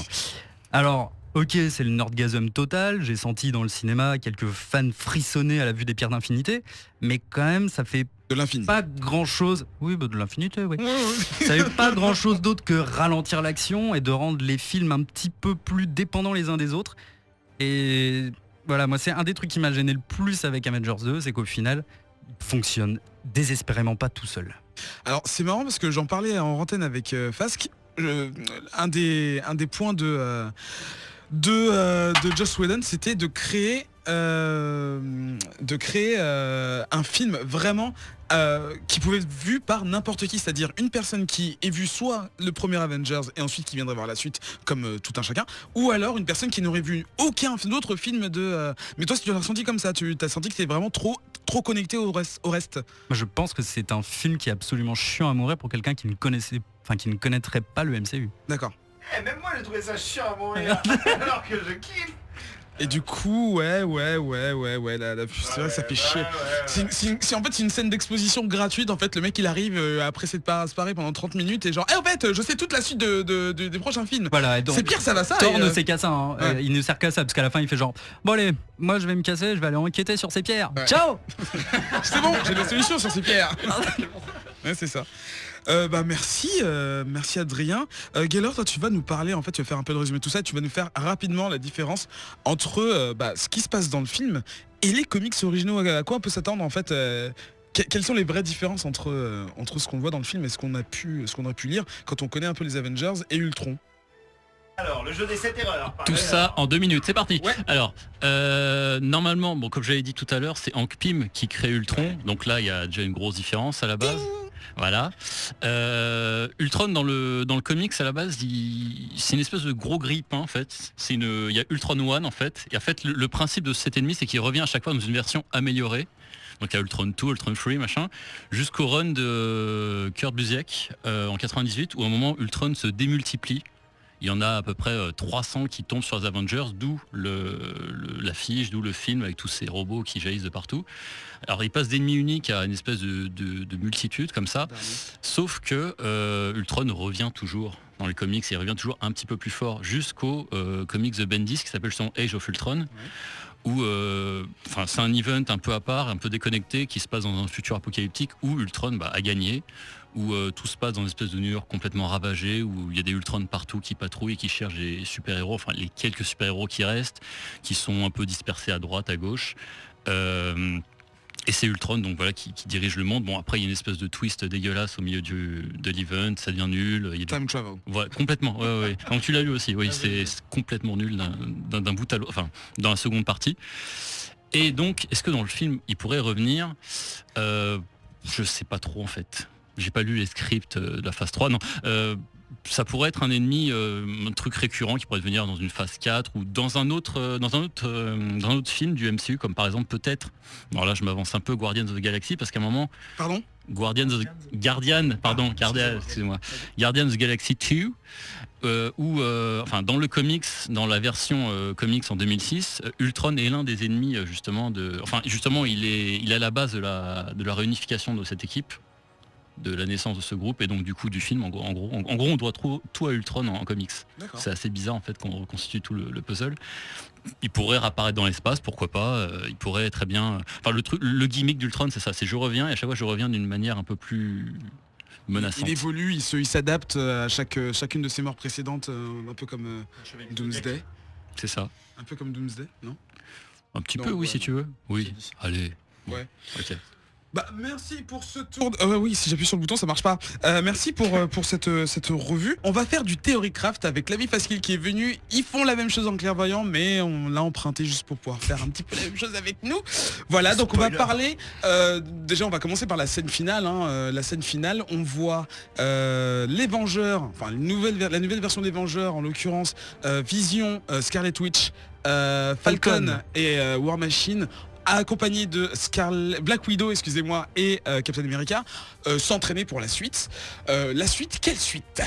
La suite c'est la phase 3, la suite c'est Civil War, donc j'étais content quelque part en fait qu'il termine pas, comme je te disais tout à l'heure en antenne quand on préparait l'émission, qu'il termine pas justement sur une grosse ouverture Civil War rentrée de force, c'est plutôt des petites références subtiles pendant le film, mais du coup là on est en présence d'une nouvelle équipe, un nouveau line-up, ce que Kevin Feige avait annoncé déjà au moment de la conférence de presse pour la phase 3, donc oui c'est les bases pour Civil War clairement. Est-ce qu'on pense vraiment que Don Cheadle va... pourquoi pas? Je sais pas, j'arrive pas à participer. Je sais pas, j'arrive pas à l'imaginer revenir encore une fois. Écoute, pourquoi pas, hein. Ouais. Moi je pense qu'il est annoncé au casting de toute façon de Civil War, en tout cas il est en statut de rumeur, mais je serais vraiment pas du tout étonné qu'on le voit en. Vous pouvez me rappeler qui c'est? Don Cheadle, c'est War Machine. James Rhodes. Du coup on a une une scène comme ils disent, mid-credit scene, c'est ça? Oui, enfin il y a plein de noms, button scene, stinger, post-credit, mid-credit scene, enfin voilà, donc là c'est la mid-credit scene avec Thanos. Voilà, qui récupère le gant et qui dit comme si tout était lié, bon bah vu que personne n'arrive à faire le boulot que j'ai demandé, je vais le faire moi-même. Ouais. Alors comment est-ce qu'il faut le comprendre? Est-ce que Ultron était un suppôt de... Bah quelque part il est lié en fait, puisque en fait Ultron est l'amalgame entre ce sur quoi bossaient Stark et Banner en termes d'intelligence artificielle et ce qu'il y avait à l'intérieur du sceptre qui a été récupéré chez Strucker et qui leur a permis, donc en mélangeant les deux, de créer Ultron. Donc effectivement il y a probablement une petite part de Thanos là derrière et qu'il a probablement essayé à l'instar de Loki, mais de manière un peu plus discrète, de manipuler les choses pour que ça se passe comme il voulait, et comme manifestement ça ne se passe pas comme il veut, il va débarquer dans Infinity War et va gérer ça lui-même. Alors je vais faire un truc, je vais vraiment aller très loin. La première fois qu'on rencontre un objet cosmique, c'est dans Thor 1, non, dans Captain America. C'est les nazis qui récupèrent le Tesseract. Voilà. Et en fait, le Tesseract, c'est aussi ce qu'on trouve dans le sceptre de... Non. C'est encore un le autre... Tesseract, c'est une Infinity Stone, il y a l'éther de Thor 2 qui est une autre Infinity Stone, il y a l'orbe de Guardians of the Galaxy, et maintenant il y a la gemme de l'esprit qui est dans le sceptre de Loki. Donc la 4ème sur 6. C'est ça. Sur ça. D'accord. C'est pour ça que moi j'ai compris ça comme ça par rapport à Thanos, j'ai compris qu'en fait il avait plus ou moins confié une Infinity Stone à Loki et qu'il a au final jusqu'à la fin de tout ce qu'il a essayé, ça a foiré, donc du coup c'est ok, j'y vais. Mais par contre ce que moi je capte pas, enfin en termes de timeline, effectivement Faskil l'a expliqué tout à l'heure en disant que ça peut permettre aux gens de suivre qu'une seule branche du MCU, mais au final quand tu vois Thanos dire ok je vais m'en occuper, tu gueules, t'es content, mais au final tu sais très bien qu'il va y avoir Civil War et d'autres trucs avant Infinity War, donc ça fait un peu genre je vais m'en occuper, mais bon attendez 2 secondes, il y a Civil War, j'attends, je me mets dans mon fauteuil et j'attends, c'est un peu chaud. Gaylor. Mais c'est le même écart qu'il y avait entre Avengers 1 et 2 en fait. C'est-à-dire à la fin d'Avengers 1, il est sur son trône. Oui, mais on l'a vu dans Guardians entre temps, c'est pour ça que c'était plus... Ça fait très longtemps qu'il faut rien. Voilà. J'espère qu'il va y avoir une scène post-générique dans un prochain où on le verra mettre son oui, mais et enfiler ses chaussettes. Non mais au final, il n'y a que 3 films. Gaylor, je suis d'accord avec ce que tu dis, mais le truc c'est que indirectement, vu qu'on l'a vu dans Guardians, ça nous a fait patienter. Tu vois ce que je veux dire? Nous, on est des gros fans, mais au final, les gens qui vont regarder la franchise Avengers vont regarder que 3 films. Mais je pense que ces gens-là, ils s'en foutent un peu des scènes post-génériques. Enfin, ça les fait marrer, mais tu veux dire qu'ils ne respectent pas ces gens qui se barrent exactement, les respectent pas. Avant les scènes post-génériques justement. Mais non, attends, il faut rester. C'est Marvel qui commençait à dire qu'ils allaient arrêter les scènes post-génériques. Non, c'est pas une marque de fabrique. Alors, il faut. Alors, j'ai fait une petite recherche sur justement les scènes après les post-génériques. C'est pas Marvel qui a inventé le truc. Ça existe depuis très longtemps. C'est leur marque de fabrique. Oh, non. Bah si. Non, ils en ont fait quelques-unes. Ils ont vu que ça marchait bien. Il a raison. Il y en a dans tous les films. Le mec des clairvoyants a dit que j'ai raison, les gars. Bah, tu vas chez eux. Ok. On va s'arranger. Vous avez les CDI? Il y en a dans Fast and Furious. J'ai pas dit que c'est eux qui avaient inventé. Vas-y. Il y en a partout. Non, c'est super attendu chez Marvel, donc clairement c'est une de leurs marques de fabrique. Enfin, c'est un truc qui fait partie de leur univers, quoi. Et c'est d'ailleurs pour ça qu'ils ont annoncé avant la sortie du film qu'il n'y en aurait pas en post-crédit, parce qu'ils savaient très bien que ça allait faire un tollé s'il n'y en avait pas. Et là, ils ont essayé de calmer les gens en amont. Ce que je trouve... vas-y. J'allais dire ce que je trouve assez cool, c'est que par exemple pour la scène de Howard the Duck dans la fin de Guardians, ce qui est cool c'est qu'ils mettent pas les crédits du personnage avant la scène pour pas spoiler elle-même la scène, et après une fois qu'il y a eu la scène ils mettent Howard the Duck est un personnage de... Je trouve ça c'est cool, c'est respectueux, ils vont jusqu'au bout du truc quoi. Du coup parmi vous, est-ce que vous avez des théories un peu folles sur ce qui pourrait se passer? Est-ce que véritablement en Civil War on verra le cast qu'on a vu dans la pièce d'entraînement là avec Scarlet Witch avec les yeux bleus et les cheveux blonds dégueulasses? Donc je pense que ça va surtout tourner autour de Captain America et Tony Stark, et que le reste ce sera du sidecast. Faut pas s'attendre à un truc, ce qu'on disait tout à l'heure, faut pas s'attendre à un truc épique comme l'arc dans les comics. Ils ont pas le temps, ils ont que 2h30 et donc du coup ça va encore une fois être ultra simplifié par rapport à ce qu'on trouve dans les comics, mais c'est comme ça que fonctionne le MCU depuis le début, et donc voilà, vous attendez pas non plus à un truc monstrueux, je pense. Ben, alors j'ai une théorie qui je pense n'est partagée que par moi, comme l'a dit tout à l'heure Fask, c'était prévu qu'ils mettent Ant-Man dans les MCU avant la date prévue, et finalement ça s'est pas passé comme ça. C'est pour ça, je pense que c'est une des raisons pour lesquelles Ultron, qui comme Gaylord l'a dit était créé par Hank Pym, ne l'est pas. Mais je suis persuadé, c'est pas que je suis persuadé, c'est que dans le film on a parlé du fait que le Ultron était amené comme un cheveu sur la soupe, où ils expliquent pas vraiment d'où vient le projet. C'est Tony Stark qui dit à un moment mais avec cette pierre on pourrait remettre le projet Ultron sur les rails. Nous on se dit que c'est Tony Stark qui a commencé ça, mais si on est dans le Theorycraft et qu'on part loin, on peut se dire voilà, on peut dire que, vu qu'il dit on prend un projet, le projet, ça veut pas dire que c'est lui qui l'a commencé forcément. Donc ça pourrait être Hank Pym, qui va être incarné par Michael Douglas dans le prochain Ant-Man, et Howard Stark. Ça, c'est une des théories. Ben, on sait qu'Howard Stark sera dans Ant-Man, donc... Voilà, donc ça reste possible. Et moi, j'aimerais vraiment, d'ailleurs, je m'attendais en scène post-générique à un truc comme, on voit le bureau de Tony Stark avec juste un truc Hank Pym, un petit post-it, un truc, bon, c'était pas le cas, mais j'ai toujours l'espoir dans Ant-Man de voir, ne serait-ce qu'un, parce que évidemment, ça sera pas centré sur Ultron, ni Thanos, ni rien, de voir juste un petit détail qui lie, en fait, Ant-Man à Avengers avant Civil War. D'ailleurs, un peu comme par rapport à Daredevil, Daredevil. Non, mais je sais pas le dire, désolé. Daredevil. Je sais pas du tout où va se situer Ant-Man dans la chronologie. C'est-à-dire que même si le film sort après, est-ce que ça va vraiment se passer après Enfin, je sais pas. Est-ce que les gens auront connaissance de la fameuse météorite le fameux météore de Sokovie. Enfin, je sais pas. Tu parles de Daredevil. Dans Daredevil, le seul détail qu'on a qui rattache au MCU, c'est une couverture de journal qui dit la bataille de New York. Donc c'est forcément après. Je pense que les séries Netflix vont être un mini MCU à part entière en fait. Ils sont vraiment en train d'essayer de recréer ce qu'ils ont fait au cinéma à la télé avec 4 séries qui vont converger vers une mini-série avec tous les héros machin. Et après, effectivement, on sait que Cox a une ligne dans son contrat qui dit que si on lui demande de tourner dans un film, il n'a pas le droit de dire non. Donc il est probable qu'ils envisagent de l'amener à un moment, et probablement dans Infinity War, mais je pense que ce serait plus malin, effectivement, de faire 2 univers qui vont coexister, mais parallèlement avec chacune leur progression et un crescendo vers une mini-série, en l'occurrence sur Netflix, et puis Avengers Infinity War au cinéma. D'accord.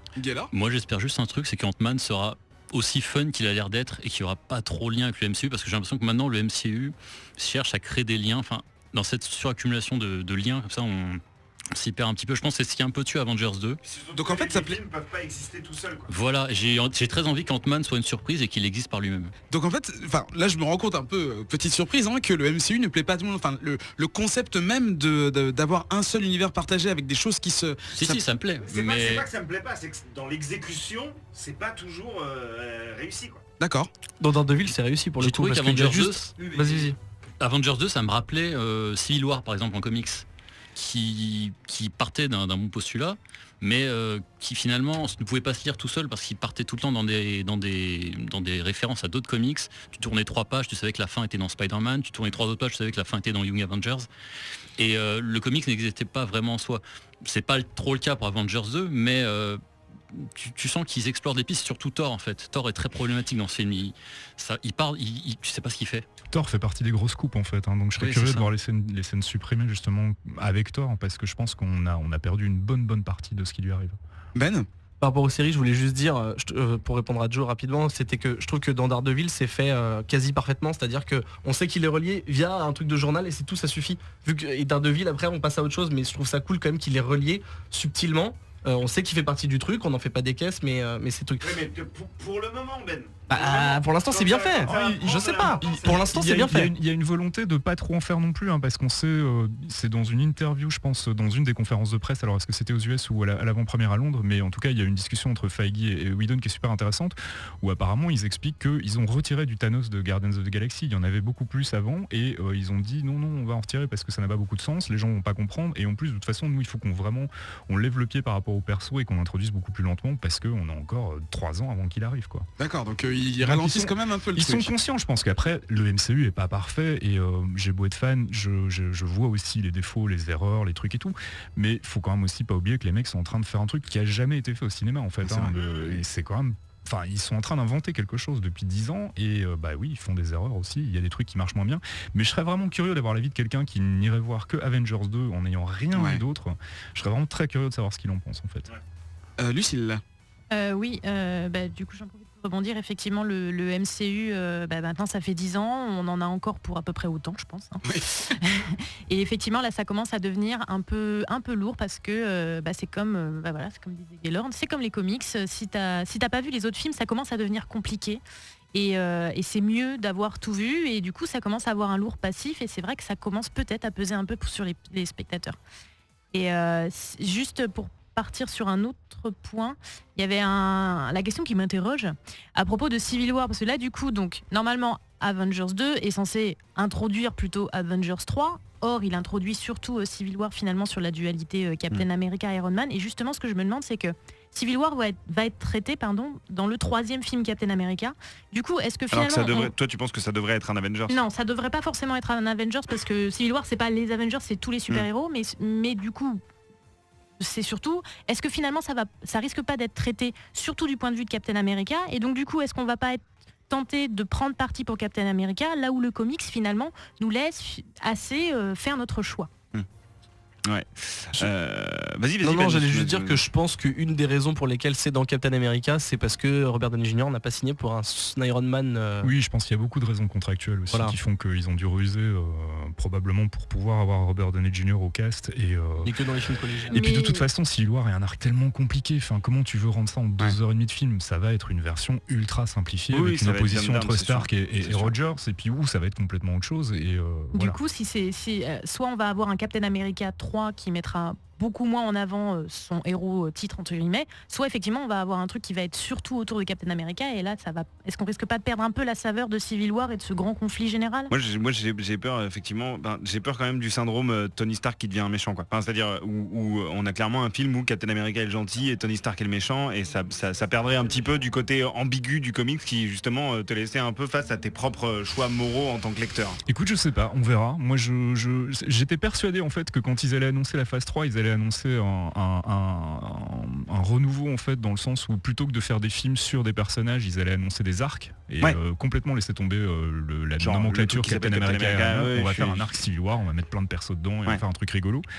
Est-ce que c'est ce qu'ils sont en train de faire, mais ils ont quand même gardé le nom Captain America pour des raisons contractuelles, parce qu'ils sont obligés, parce que j'en sais rien. Faudra voir ça avec les mecs de Disney, mais je sais pas, je suis inquiet parce que d'un côté Civil War est pas un arc que j'ai aimé dans les comics, mais alors pas du tout. Moi j'aime pas Millard, donc et donc j'espère qu'ils vont faire quelque chose de différent dans le film, et j'espère effectivement qu'on va avoir quelque chose d'assez équilibré entre les deux persos, et qu'on va pas réduire Tony Stark à un Ronan de Civil War quoi. Ouais. Alors je reviens juste très rapidement sur ce que tu disais tout à l'heure par rapport à ton souhait d'avoir les avis de gens qui ne suivent pas le reste du Marvel Cinematic Universe. Moi j'ai la chance de bosser en radio et d'être un animateur un petit peu geek, donc je parle de ce que je vais voir au cinéma avec les auditeurs et les auditrices, et donc c'est les retours les plus neutres que j'ai pu avoir, parce que la plupart vont les voir pour y aller avec leurs enfants, donc suivent pas. Et les retours que j'ai eu de plusieurs auditeurs et auditrices assez nombreux sur Avengers 2, parce que beaucoup sont allés le voir, c'est qu'ils ont trouvé ça comme nous très décousu en fait. C'est-à-dire que la plupart ont été perdus à plein de moments parce que ils avaient l'impression qu'il y avait des choses qui s'étaient passées en dehors du film qui leur échappaient complètement, et donc finalement tu vois, des gens qui sont assez neutres ont les mêmes griefs que nous vis-à-vis de ce film, c'est-à-dire que c'est pas bien écrit en fait, et du coup ça manque de liant quoi. Pour moi, le gros problème de ce film, c'est en fait qu'il est réalisé surtout par un mec qui voulait déjà plus être là. Et Joss Whedon, dans toutes les interviews, il a pas arrêté de répéter. Moi, j'en ai un peu ras le cul. J'ai eu vraiment de mal à faire ce film. Il l'a réécrit 15 fois, semble-t-il. Et quand tu vois le film, tu sens que la production a dû vraiment être dure pour lui. Et donc, le mec, il veut plus être là. Il en a plus rien à foutre. Il veut retourner faire des séries, être un showrunner. Et de l'autre côté, il y a un studio qui a envie de faire une flopée de films, qui impose un trailer en plein milieu d'un film. Et tu sens que ça a été retourné 15 fois. Enfin, Thor qui va prendre son bain, tu sens que ça a été retourné. Et c'est de l'ordre de l'anecdotique, mais Joss Whedon, c'est le mec qui a eu quand même l'idée de mettre un Thor torse-poil dans Thor 2.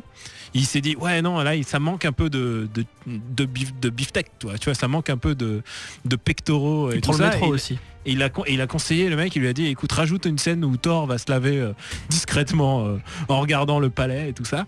Donc c'est un mec qui connaît le sens du public, et là tu sens que il y allait vraiment sur la pointe des pieds, alors que pourtant c'était une occasion de faire une bonne séquence à gif, et le mec il s'en est bien gardé. Donc je pense que vraiment le problème c'est Whedon qui voulait plus le faire ce film, et de l'autre côté ce studio qui déjà ils avaient déjà en tête les films suivants, et c'est exactement le problème que Iron Man 2. C'est pour ça que Iron Man 2 est un film imbitable, c'est que la première moitié est vraiment chouette, c'est Robert Downey en mode nos soucis, nos PB, et puis tout d'un coup attendez, on va vous voilà Scarlet, voilà Black Widow, voilà Bidule, voilà Trucmuche, et tout ça est parachuté au plein milieu du film, et c'est exactement le même problème que pour le deuxième Avengers quoi.